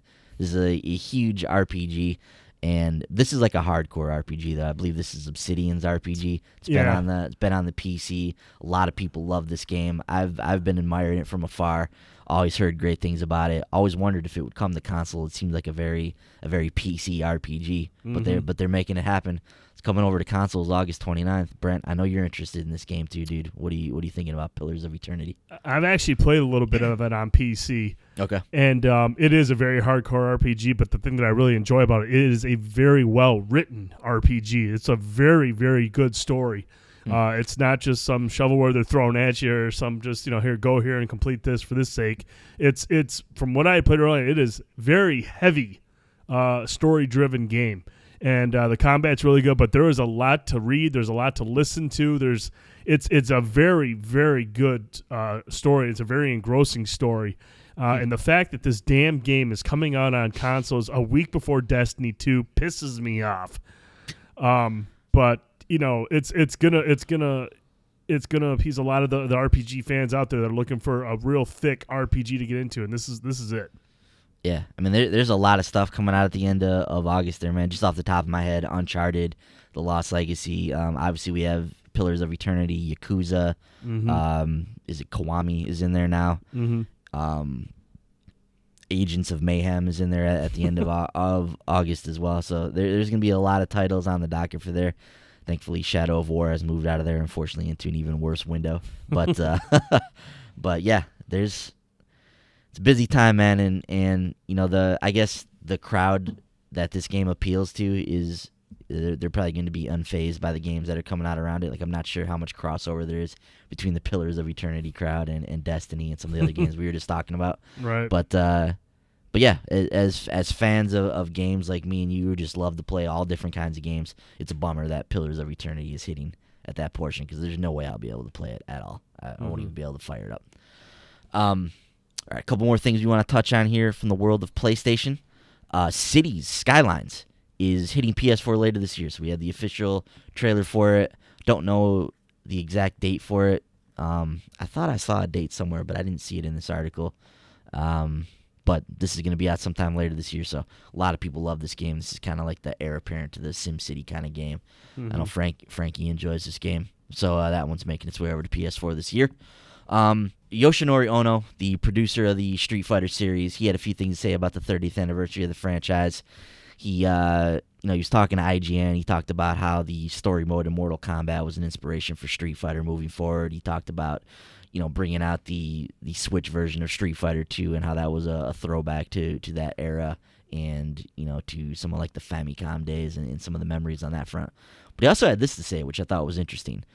Quote, "In September, Capcom is releasing Marvel vs. Capcom Infinite, but there's still about 6 months left in the 30th anniversary, so we have a couple of surprises still lined up for the remainder of those 6 months." A couple of surprises still in store for those 6 months. So I wonder what that could be. Maybe a third season of Street Fighter V. Maybe, I don't know, another project getting remastered.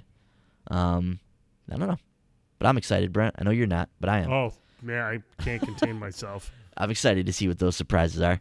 And then finally, there is a chance that PlayerUnknown's Battlegrounds may eventually come to PS4, which I'm not shocked about at all. I honestly thought this was already a foregone conclusion. But the statement from Blue Hole Studios reads as follows: "We're excited to announce that PlayerUnknown's Battlegrounds is coming to Xbox One. We're always looking at various platforms to potentially introduce our game, but have nothing further to announce at this time. You can't talk, dude." So, yeah, PlayerUnknown's Battlegrounds. We talked about this game before. A very interesting sounding game. It's pretty much a foregone conclusion that this is going to come to PS4, right? You would expect it to. I mean, they obviously have a deal with Microsoft right now. If you get coming out that way first, they can't be out there saying, "Yeah, it'll be on PS4 a week later." I'm not saying that's the case, but they probably can't talk about it. Definitely. So, yeah, it's a matter of if, or a matter of when, not if. There you go. Awesome. Well, thank you, Mr. Boyce. Those are the PlayStation stories. Now, let's jump into something that we really want to talk about. Destiny 2. Bungie has outlined the future of Destiny 1 and both hints at and shows how Legacy Guardians will be rewarded in Destiny 2. This is something we've all been very interested in here at the Short Pause offices. We're all curious to see how we're going to be rewarded for our efforts, the time that we've put into this game. And Bungie gave us a little sneak peek. Little peek. tidbit. Not all of it, but they gave us a little idea of what to expect. They had a big post that went up this week.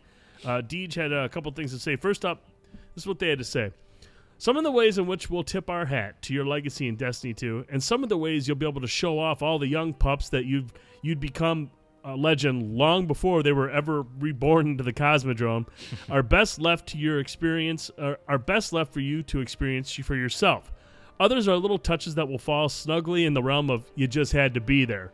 We're not going to spoil them all for you right here and right now, but on the other hand, we do have a handful of emblematic accomplishments that could compel you to tie up some loose ends this summer." Ooh.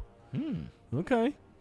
We'd have to look back on this time once Destiny 2 launches and wonder why we didn't just let you know that if you had just done that, the one last thing prior to August 1st, 2017, you'd have one more memento to add to your visible Destiny 1 era accomplishments in Destiny 2.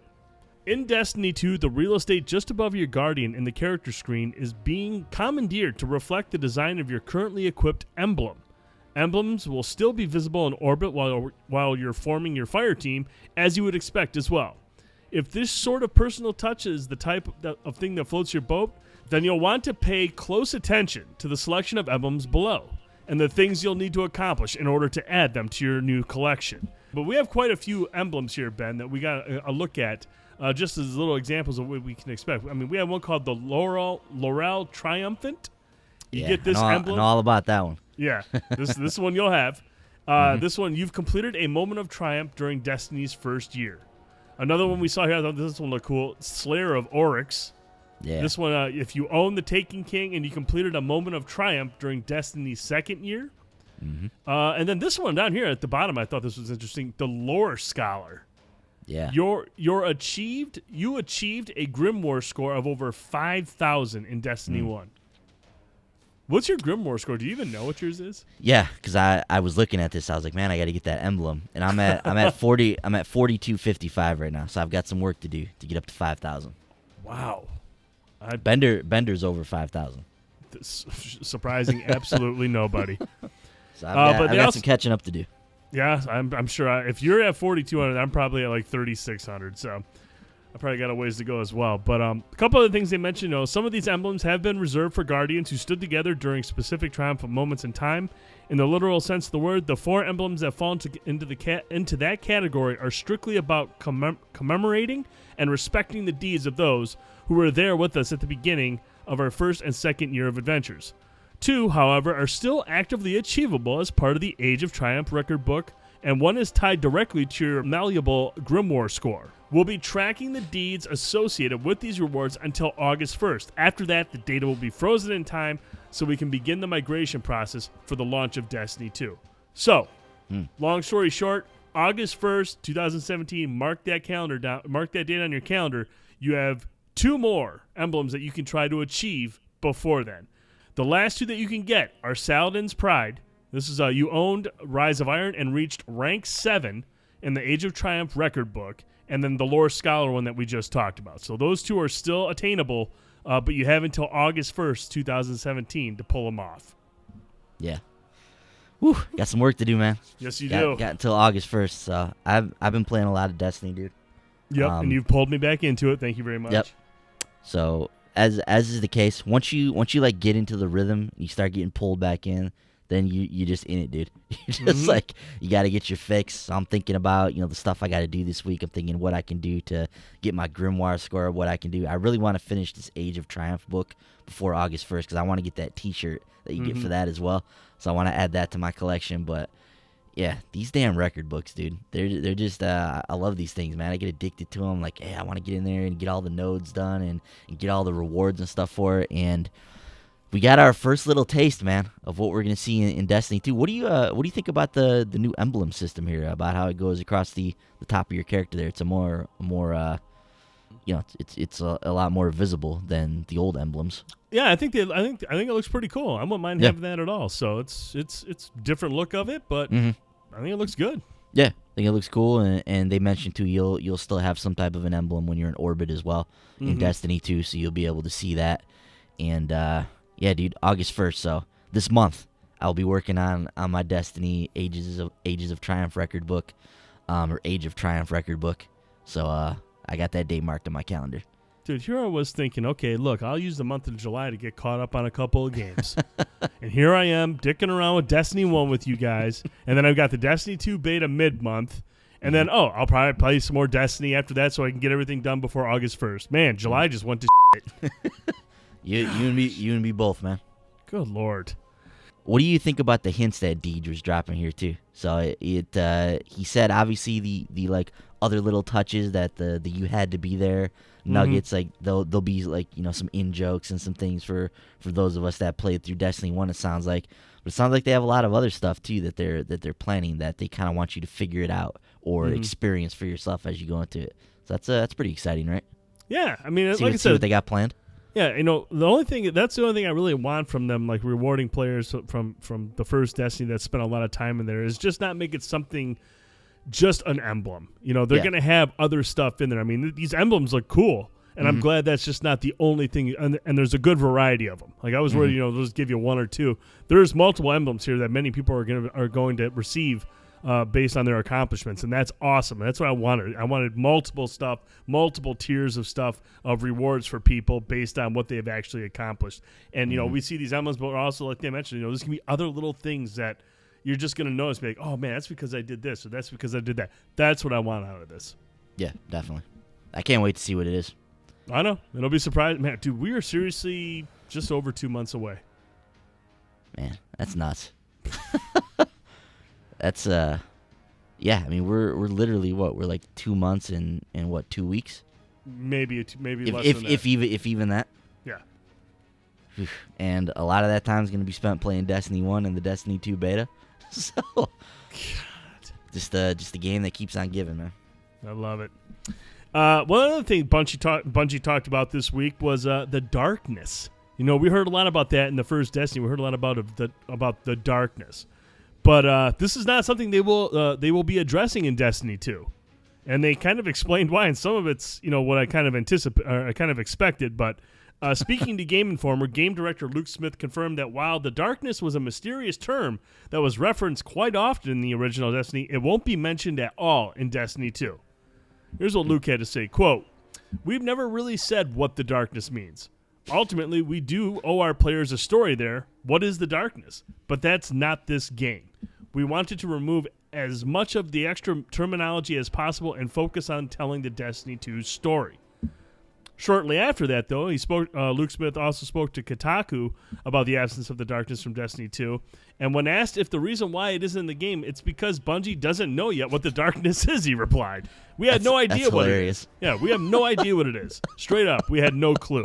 And that's what I was wondering. I was like, I wonder if they're not going to talk about the darkness because it was just one of the many glaring plot holes in the first one. Like, you know what? Let's just get rid of this thing because it's kind of an embarrassment. But, you know, they really don't know what the hell it is.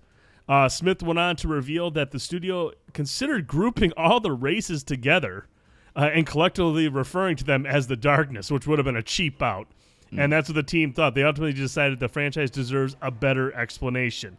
You know, and then he also went on to say, you know, we had taken all the races and said, they'll just be the darkness, but that's not what the IP deserves. That's what Luke had to say. Destiny 2 will instead have a narrative that is focused around the light. Luke said, "We're in the process of removing the term darkness from the game because when we're going to talk about the darkness next, we need to know what it is and have a plan for it, and we do." Nice. So, I mean, obviously, like I said, they mentioned the darkness in the first game, not even going to be mentioned whatsoever in Destiny 2. Maybe that's like Destiny 3 storyline. Who knows? But I thought it was funny that they admit we don't know what the hell this is. Yeah, I actually thought that was that was my prevailing theory, that the darkness was just all of the alien races. Like, I thought that's just what the darkness was. It was just all the bad guys. They're the darkness. But yeah, obviously they while they didn't know at first maybe what the darkness was, due to the way that Destiny was originally developed, it sounds like they have an idea of where they want to progress with that story now. And I love that idea, though. I love the idea of just focusing on the light part of it. And, like, that's the driving force behind this game's story. And then they can get into what the darkness is in the story they want to tell with that at another time. So it makes the story a lot more focused. And, yeah, this story is just sounds like it's going to be so much better, dude. Oh, yeah. I'm so excited to play it. It's not going to be confusing. It's not going to be convoluted. It's about the light, and it's about everybody wanting it. Yeah. It's about Dominus Gall feeling like he should have it. It's about the Vanguard trying to protect it. It's just, yeah, that's where the focus needs to be. And, save the darkness. I mean, the darkness just sounds creepy as sound. That could easily be the theme of the third game, if and when there is one. But or even an expansion. Yeah, exactly. It could be an expansion. But, the focus is on the light. That's what everyone wants. That's what everyone's fighting for. So it makes sense that they would just kind of avoid the darkness. Yeah, more and more I hear about it, the more and more I get excited just to experience the story. Because I absolutely love the world of Destiny, the mystery, the lore, like everything they've created with this universe. I'm enthralled with, and to think that we're going to get a narrative to go along with it that could live up to this world that they've created is incredibly exciting, man. I agree with you 100%. Ben, now Game Informer actually was able to dig a little bit deeper into Destiny 2's story. What kind of nuggets could you pull out of that article? Yeah, some of the stuff we just referenced was from this story, but I thought it was really interesting. This is part of their Destiny 2 cover story, I believe. But they were able to get a little bit more, get a few more story nuggets out of Bungie in regards to Destiny 2. And it goes along with what we were just saying. So I just want to read a couple quotes from it. This one's from Luke Smith. Quote, "Destiny 2 is a game about light and what happens when it's taken from you, and the lengths that Guardians will go to get it back. We're exploring the relationship between the player and the ghost in terms of light and Gaul's coveting of the light. As such, we wanted to carve off other things that we didn't think were important to the release, such as words like the darkness, which we just talked about. So that's awesome. Luke goes on to further say, the manifestation of light in the game is about what it means to be chosen. That's what ultimately happened. The Traveler chose humanity to wield its greatest power.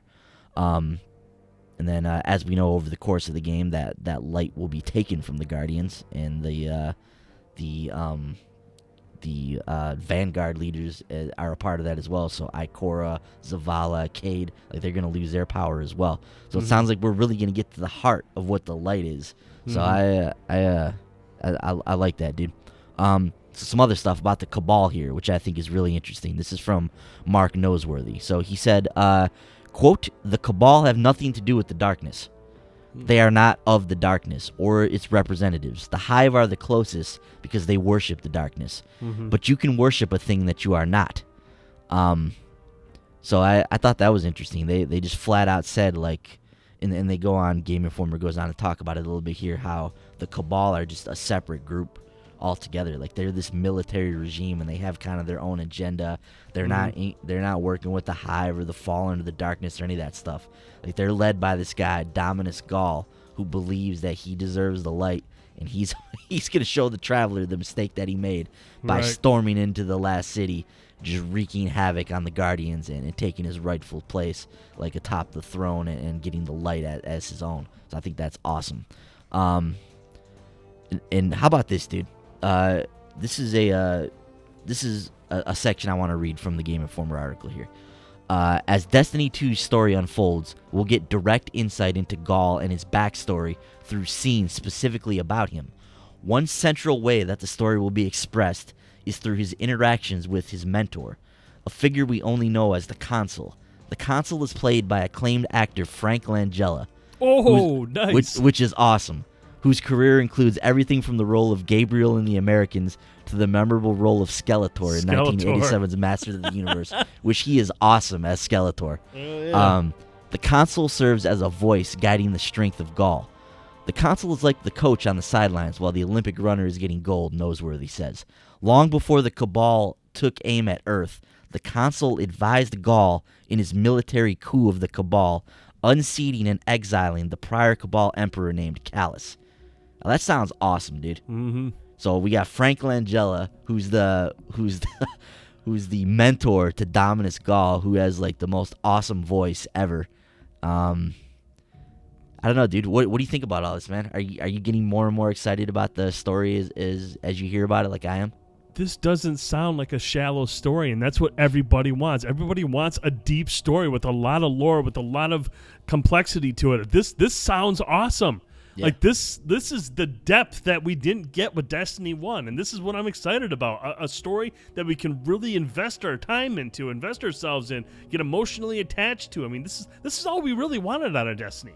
With as expansive as that universe was, it was a crime how shallow that story was. And now we're going to get some depth, some story. Now, whether or not that story is good remains to be seen. Obviously, we have an awesome antagonist.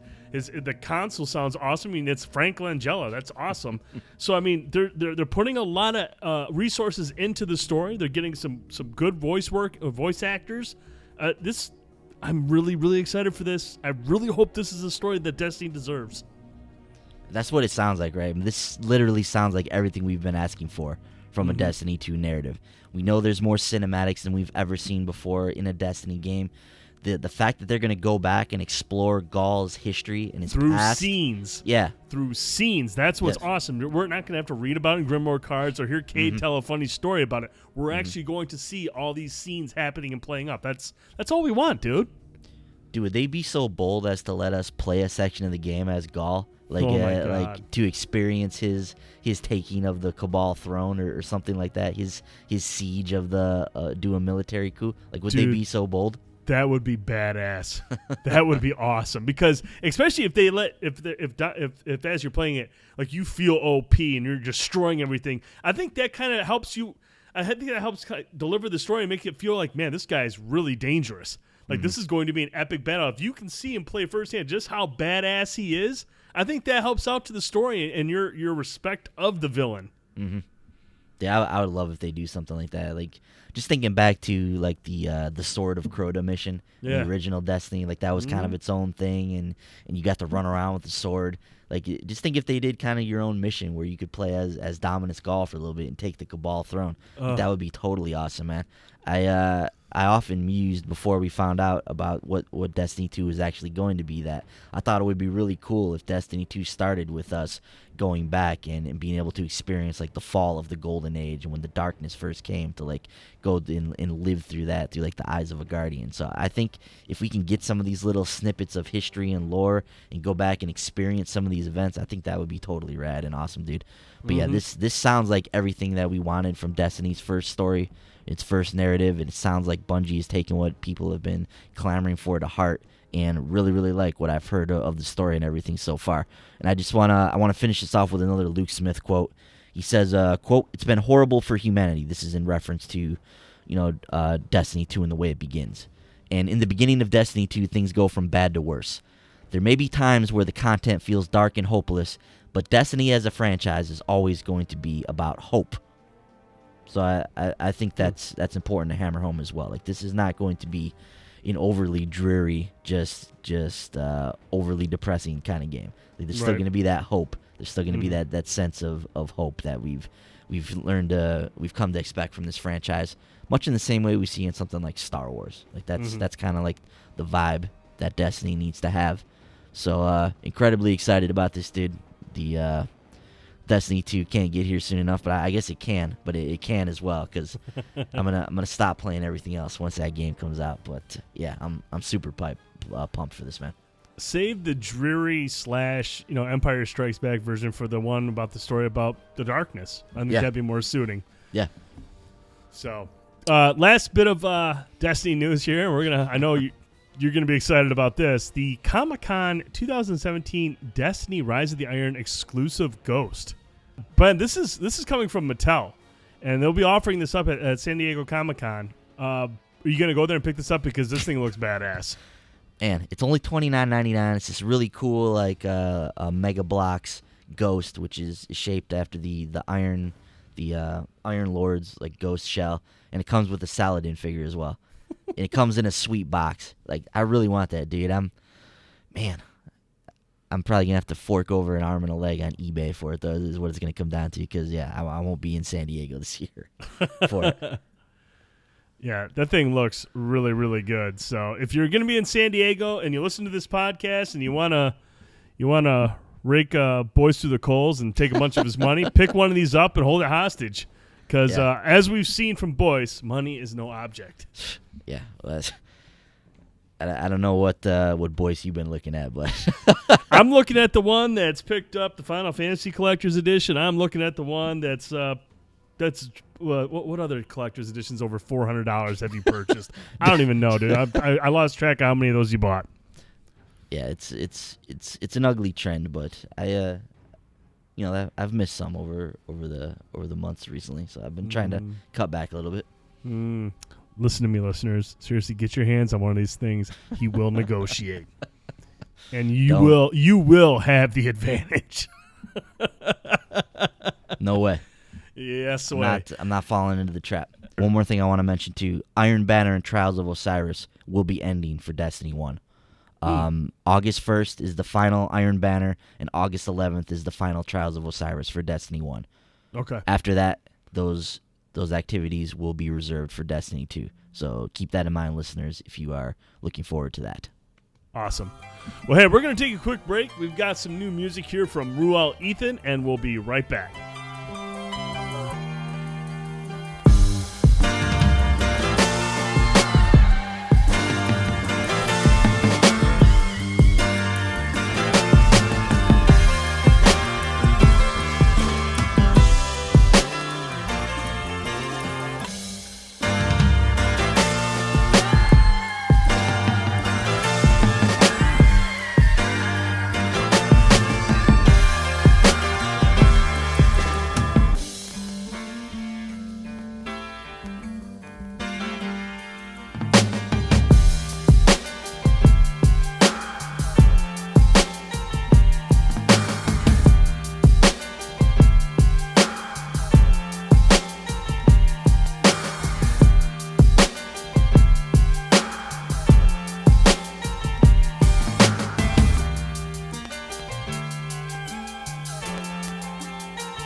And welcome back. Thanks again to Ruel Ethan for producing the music for this podcast. He does the opening, the closing, the intermission. He does all the music. He's a very talented young man. Follow him on Twitter at Ruel Ethan. Check out his music on iTunes and SoundCloud.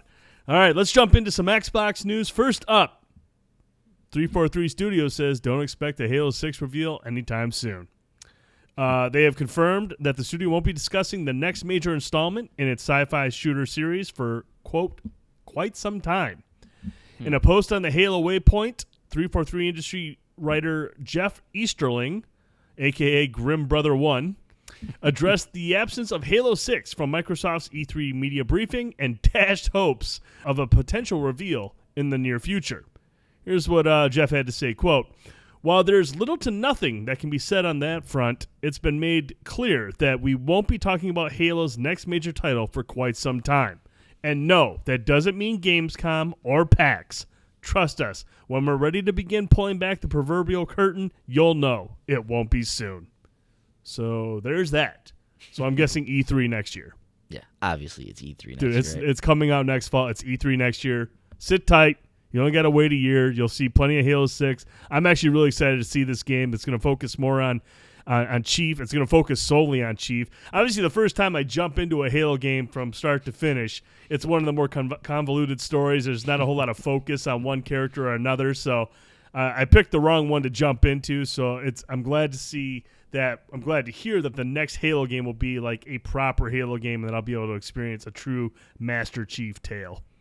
Yeah, and by so it depends on how they define soon, but I don't think there's any way they reveal Halo 6 outside of an E3 setting. Like, I don't know that if they've ever done a Halo reveal outside of E3. At least for one of the main ones. Unless they start an Xbox event similar to PSX, I mean that would be a hell of a way to open that show. Yeah. And get people hyped to go to that every year. I think you're right. I think this is obviously an E3 a reveal, with the exception if they start a Microsoft event. Yeah, definitely. Up next, Conan Exiles is coming to game preview on August 16th with a free expansion. Conan Exiles is an open-world survival game set in the brutal lands of Conan the Barbarian. You can either play alone in single-player, in co-op with friends, or on a private or public online server populated with dozens of other players. Since its start in early access on PC, they have updated Conan Exiles many times, squashed a ton of bugs, and introduced a ton of new content like dungeons, siege weapons, a dying system, new building pieces, new furniture, grenades, and more. Wait, what? Grenades? A dying system? No, dying, like dyeing your hair, dyeing your outfits. A dying system. But grenades? Grenades in a... I'm trying to think which Conan movie. Yeah. Are they confusing Conan with Commando? Because I don't remember seeing Conan chucking any grenades, but yeah, maybe they're like Conan grenades in there. I guess they're obviously not canon, so yeah, they're made of like buffalo bones or something. I guess maybe. But the game has had time to mature for several months now on PC. Xbox One gamers will play a game that is bigger and better than ever before. Conan Exiles will be an Xbox game preview until sometime in Q1 2018 when they plan to launch the game in full, and will be an Xbox One enhanced title when the console launches this fall. So this basically sounds very similar to like an Ark. It's an open world survival game. Obviously, this one you can play single player or in co-op with friends, but then they've added in the private public online server populated with dozens of other players, much like Ark. Another game preview game that left a bad taste in your mouth. Yeah, I mean, don't get me wrong. I mean, I know people who swear by Ark. They love it, and God bless them. That's awesome. I couldn't get past the bugs, the glitchiness, the lag, a lot of the issues that the game had. I mean, I'm sure if they're able to iron those things out, there's probably a pretty cool game there. There is some cool elements to it, some stuff that really kind of was like, oh, wow, this is actually pretty deep. But it was just a lot of the technical issues that put me off. It was just I just couldn't get into it. I love Conan. I love the Conan movies. These open world survival games just don't really do a whole lot for me, especially when you introduce like a multiplayer portion of it. Would it be cool cooperatively? Yeah, probably. Might be cool to check out. But I need to know for sure you guys are getting this game before we jumped into it. But it's a game preview.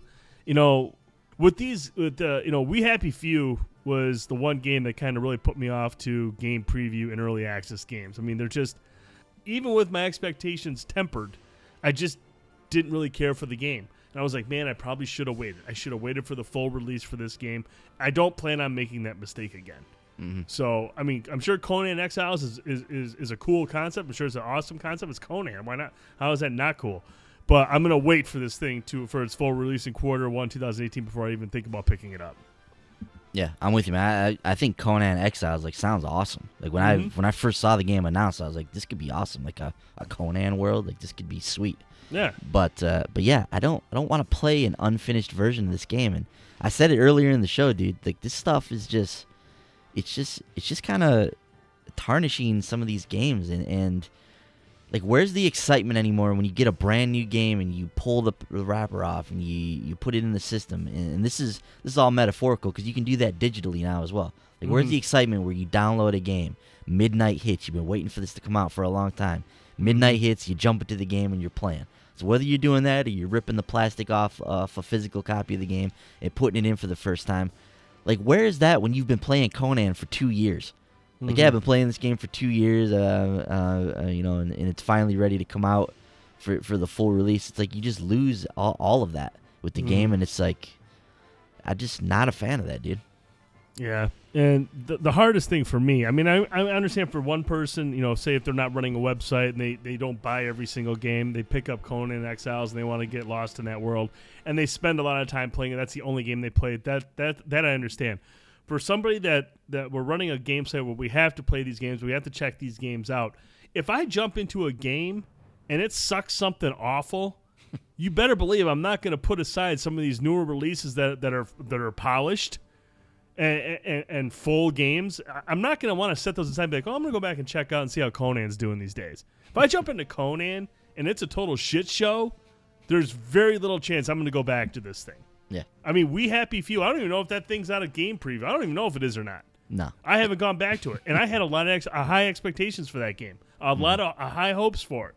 And it's just, you go in there and it's ass, and you're just like, okay, I'm not interested. Yeah. Yeah, it just like kills your excitement for the game.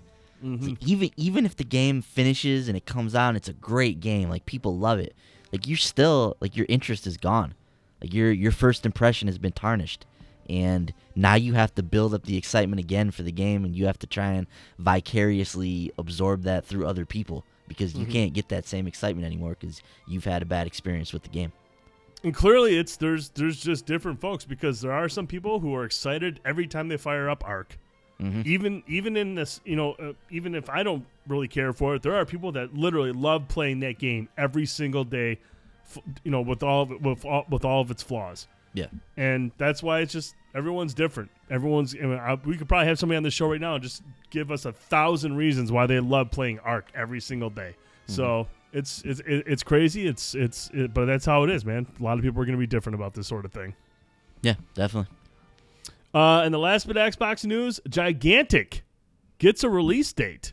The free-to-play shooter, currently in open beta, is getting a full release on July 20th on Windows 10, Steam, and Xbox One. Developer Motiga and publisher Perfect World Entertainment announced that the Founders Packs has been discounted from $40 to $30. The Founders Packs include access to all 13 heroes, as well as 2 heroes not yet revealed, and additional unique rewards. The final month of the open beta now offers up login bonuses to gamers who take part before the full release. Gamers who log in and play at least one match through the Ark free-to-play gaming service gain access to a lightning skin for Trip, while Xbox One and Windows 10 players get the Excelsior skin for Tito the Swift. Old Tito the Swift, yeah. I love Tito. Yeah, Probably Tito not even saying Swift. that name right, but I'm calling him Tito. Yeah. On top of the release date announcement, the open beta got a big update introducing bot matches, a revamped tutorial, voice chat, and a new front-end UI, according to Perfect World.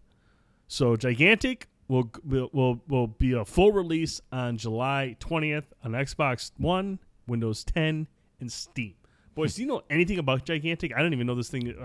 I'd heard of it. I know little to nothing about it. We saw this a while ago now. It was either 2 or 3 years ago at E3 that they featured this game as one of their games. And, yeah, I just kind of forgot about it and then saw the release list pop up for it. So I'm not sure if this has been in, like, a beta or a or a free to play or an early access state. I'm not sure what it's a free to play game. Yeah, it's currently in open beta. It's currently in open beta. Okay, so some people have been playing it. I'm guessing this is some kind of a MOBA-ish kind of game. It seems like it. Hero free to play shooter is all I get. So free to play shooter with heroes. So I don't know. So maybe it's some type of MOBA, maybe not. But yeah, I guess it's cool that it's finally got an official release date because, like I said, it's been a while that this thing's been gestating. It's been at least 2 years, if not 3 years, since we first saw this game unveiled. Up next, NPD time, baby. Yeah. May's NPD results have been released. The PlayStation 4 is once again the top-selling console of May, edging out, obviously, the Nintendo Switch. Now, whether or not the inability for Nintendo to supply enough Switches had anything to do with that, we're not sure. I'm sure it played some part in their ability to compete for the NPD award, but PlayStation 4 back on top.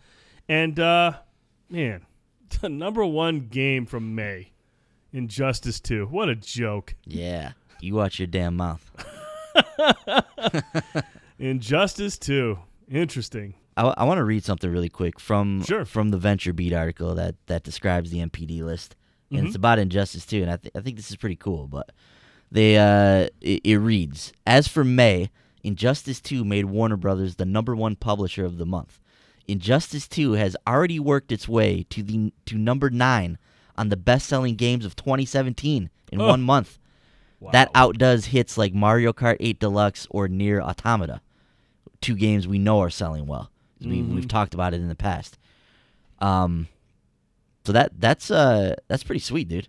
So obviously Injustice 2, even though it's a fighting game, which is a quote unquote like niche, group or a niche gaming market, the fact that they came out and they claimed number 1 for the month and it's the 9th best selling game of the year, just speaks volumes to and we talked about this on the podcast, but the marketing behind Injustice 2 was phenomenal. The game was always in the headlines. They were always introducing a new character. There was a lot of hype for the game, a lot of streams that NetherRealm was doing. The game was constantly out there, and there was a lot of hype for the story mode in this game too, which is bringing in a lot of those non-fighting game, like the typical fighting game crowd. Like they're coming in so that they can experience the Injustice 2 story. So I think that's awesome, man. Shouts out to Injustice 2. It's an awesome game. Yes, sir. Number 1 for the month of May. Let's go down the top 10 here real quick. Number 2, Mario Kart 8 Deluxe, which does not include digital sales. At number 2, so that's still selling very well at retail. Yep. Number 3, jeez, oh man, Grand Theft Auto 5. Back up in there. My gosh, this thing just, hey, number 3. Oh, wow, okay. This game's almost 4 years old now. The 3rd best-selling game of the month of May. It's crazy. Number 4, The Legend of Zelda Breath of the Wild, again, does not include digital sales. Number 5, Prey, which does not include digital sales. Now, number 5's kind of a low spot for a brand new title, especially one with a lot of hype behind it. But again, this doesn't include digital sales, so that might have been able to pop up a couple spots with digital. Let me chime in here on Prey. This is from the Venture Beat article. Quote, Prey is not doing nearly as well. Bethesda's reboot from Arcane Studios made it to number 5 without including any digital sales. But March's Zelda Breath of the Wild, which also doesn't include any digital sales, still outsold it. That's despite hardware shortages and a far smaller install base for the Nintendo Switch than the combined audience of Xbox One and PlayStation 4 for Prey. That's a good point. Grand Theft Auto came in at number 3 on the NPD's chart, which also outdid Prey. That 2013 open-world crime adventure continues to sell incredibly well every month, but it's still odd for it to outperform a new blockbuster release like Prey. What do you make of that, dude? Those are good points, right? What I make of that is Arcane needs a hit quick. It's the same story with these Bethesda first-person adventure games, dude. It's the same story month in and month out. For whatever reason, these games are not catching on with gamers, or they're not reaching the type of audience that Bethesda, I'm sure, wants to reach.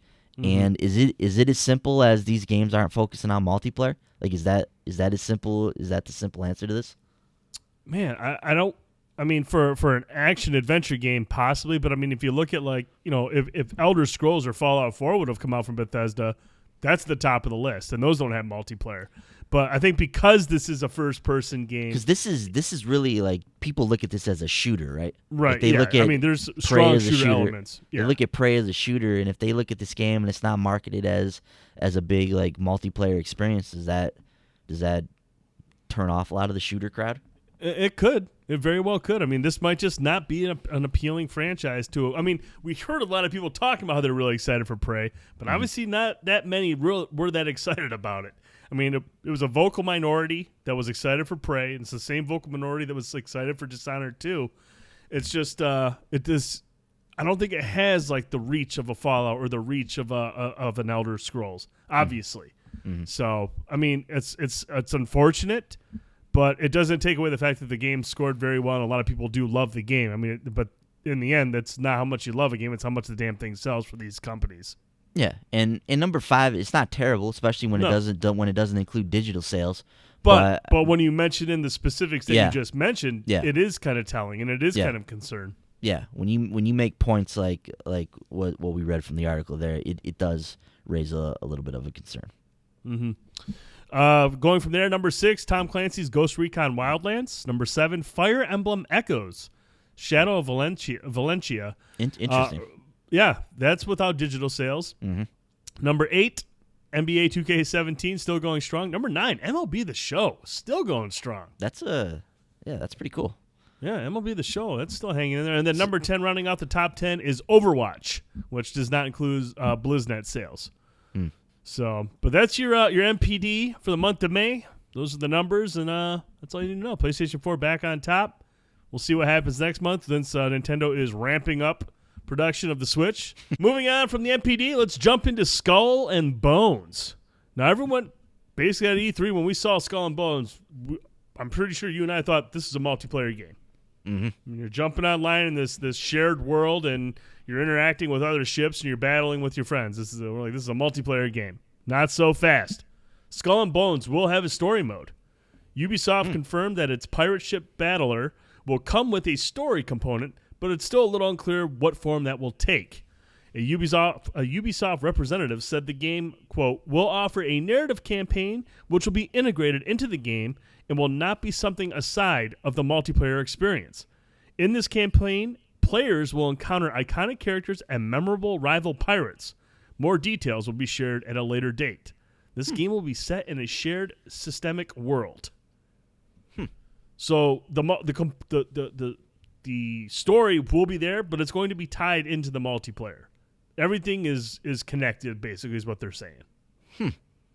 They actually brought up Destiny as a frame of reference here. That's exactly what I was thinking when they talked did. about this. When they mentioned everything's tied in, I was like, oh, so it's got some Destiny tropes to it. Huh. You don't say. Interesting. Huh. I mean, look, I like Skull and Bones. I think this looks cool, but I'm still going to play Destiny over this. But hey, Yeah, that's okay. course. This is fall 2018. Skull and Bones is a long ways to come out, right alongside Anthem, which I'll play before Skull and Bones. So do you think this is something more of like a checkbox for the back of the case? Is that the situation here where they're putting something in here so people can't use it doesn't have a single player campaign, so I don't want to bother with that? Or do you think this is really going to be like a robust, like single player worthy experience? No, I mean, like looking at a game like, For Honor, I don't hear anyone talking about the story. There was supposedly a campaign or a story theme to that game, but it's all about the online. It's all about the combat. It's all about the gameplay. I expect this to be the same. This is going to be about the naval combat, the actual battles themselves. I mean, to expect a deep story, I'm not sure yet. If it does, that's awesome. But I'm wondering, I'm inclined to agree with you. I think this is probably just something, hey, look, we can put this in the box. It's got a story. Exciting story. It's just like, I'm not going to remember anything about it. I'm just remember the awesome battles. Yeah. Yeah, because when we watched this game at E3, this struck me as a like a multiplayer game first and foremost, and so I will be curious to see how robust this single player campaign is, and if it is something more than just a check mark on the back of the box. Mm-hmm. All right, so let's jump into some Nintendo news. First up, Rocket League on Switch. We got some new details here. This is from Jeremy Dunham from Psyonix. This is what he had to say. Quote, performance was what mattered most to us, so we aimed to make sure that the game runs at a 60 frames per second, docked and undocked. The effort to maintain the performance of Rocket League as it plays on other systems is part why the game will have a native resolution of 720p.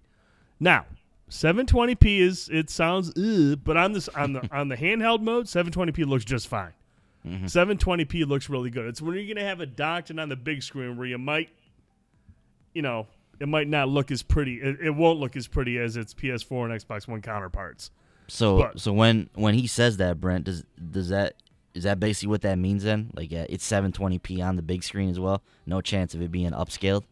I mean, based on this, that's the only way I can take it. That's the way I read it as well. I just wanted to see if that's how you took it as well. Yeah, I mean, on the go, it's going to look beautiful. It'll look great on the Switch in handheld mode, but having it docked on the big screen, you might want to try it somewhere else. Yeah. Especially with on the PS4, you can play it in the 4K mode now. I'm sure the Xbox One X will have the 4K mode as well on the game. PC has the 4K mode.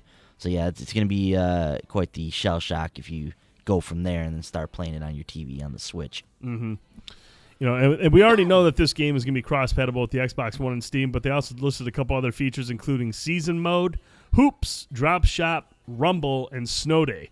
Rocket League will also take advantage of Switch's portability, however, allowing the local multiplayer for up to 8 Switches. That's a lot. Psyonix will also allow for up to 4 players to play split screen when the Switch is docked and 2 when undocked. They're aiming for 60 frames in split screen. Awesome! Wow, that's sweet. That's sweet, man. Yeah, that game's gonna be sweet on the handheld, like on the go. That's gonna be a good title for that. And and in case some people are asking, well, why is it only 2 people in handheld mode that can play split screen? Well, Jeremy, and it's pretty simple. Jeremy said we don't think people will want to squint that much to see 4 players on an undocked system. Yeah, that makes total sense. Now there was some inspiration here. I mean, obviously, there was no guarantee that Rocket League was going to come to the Switch, but they were inspired by how Mario Kart 8 turned out. This is what Jeremy had to say, quote, "The fact that they're getting 60 FPS docked and undocked, even in split screen, is a huge thing for us. And then how seamless the multiplayer experience is, their lobby system isn't as complex as ours, but it's so easy to use." So I guess we can thank Mario Kart 8 to kind of inspire Psyonix to get Rocket League on the Switch. I mean, that's pretty cool, right? Yeah, thanks, MK8. And then Rocket League also, the developers also wanted to talk about the importance of crossplay. Now, obviously, this is a hot topic right now since PlayStation appears to be the odd man out for reasons that we're still not fully convinced of. But here's what Jeremy Dunham had to say about crossplay and the importance of it.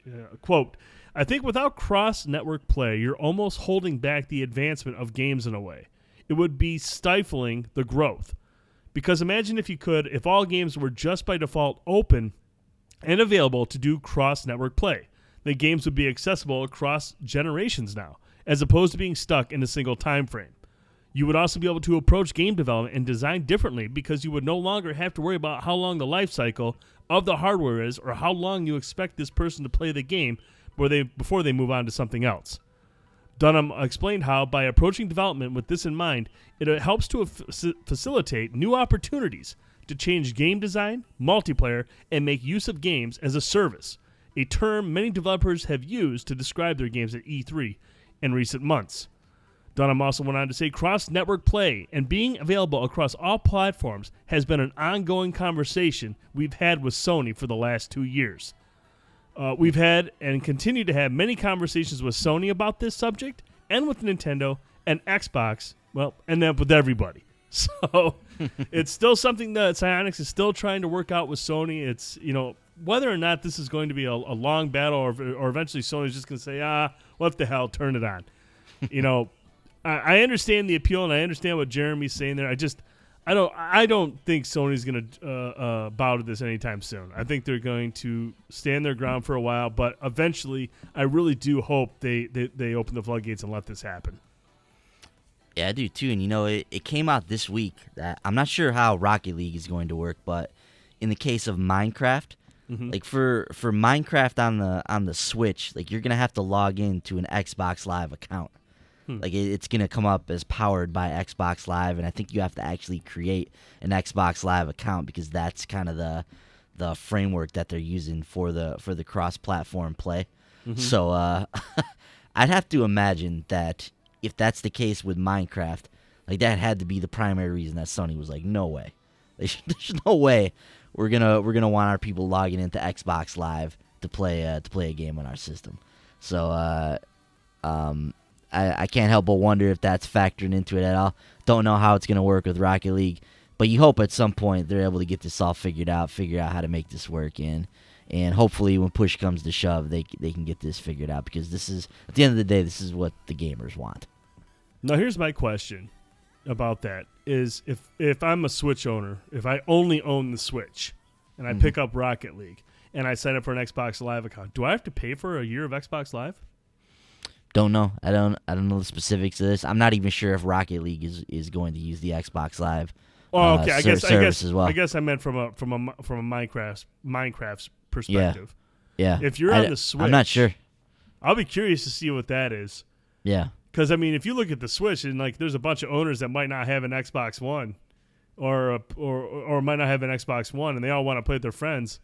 Are they just going to let all these people onto their network without charging them? Because, I mean, if I'm an Xbox owner and I'm paying for Xbox Live to play Minecraft online, why do the Switch people get to play for free? Mm-hmm. Yeah, it's an interesting conundrum. I'm not sure how they're going to handle that. I'm really curious to see how that plays out, because if the Switch is supposed to sell as well as it's going to, and if there's a bunch of, obviously Minecraft is a Microsoft property now, but still I'd be very surprised if the Switch player base continues to grow, and I'm sure a lot of people will want to pick up Minecraft because they love Minecraft. I'll be curious to see if they're able to just create an Xbox Live account and play for free online with friends, while Xbox One players have to pay for Xbox Live. I'll be really curious to see how that works. Yeah, I don't even know how could they even do that? Like, how could Microsoft be like, well, you're on your Switch, but this is powered by Xbox Live. You're gonna have to pay for Xbox Live to play a game online on your Switch. I'm not even sure that's even something they could do. That's but it's gonna be, like you said, man, gonna be real curious to see how that works. Yeah, I want to know more about that. I really do want to know more about that. Mm-hmm. And if there is a plan in place to charge, then I can understand why Sony's like, no. So who knows? It'll be curious to see how that plays out. All right, moving along. Dragon Ball Fighter Z could come to the Switch if enough fans request it. It's not going to happen. So there you go.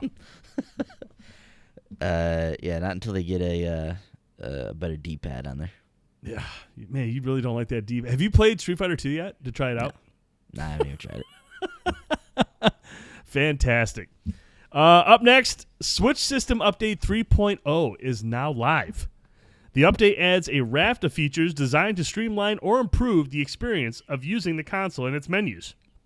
Among other things, you can now add friends who were previously on your 3DS and Wii U friends lists, receive notifications when friends come online, and in a lovely touch, make detached Joy-Con vibrate to help you find them in case you've lost them. That's fantastic. It's nice of them. The best feature of this update is the fact that they've fixed the switching inputs with certain TVs, because my TV is one of them. Oh, really? Like my TV is one of the ones that switches inputs randomly over to the Switch, so I had to unplug the Switch completely. I don't even put it in there when I'm playing other games, because it'll just randomly switch over even when it's in sleep mode. I actually haven't tried it since this update went out, but hopefully that's been fixed now. Mm-hmm. And moving on here, some sad news. Project Rap Rabbit fails its Kickstarter. Project Rap Rabbit, which is from the creators of classic rhythm games Parappa the Rapper and Guitaru Man.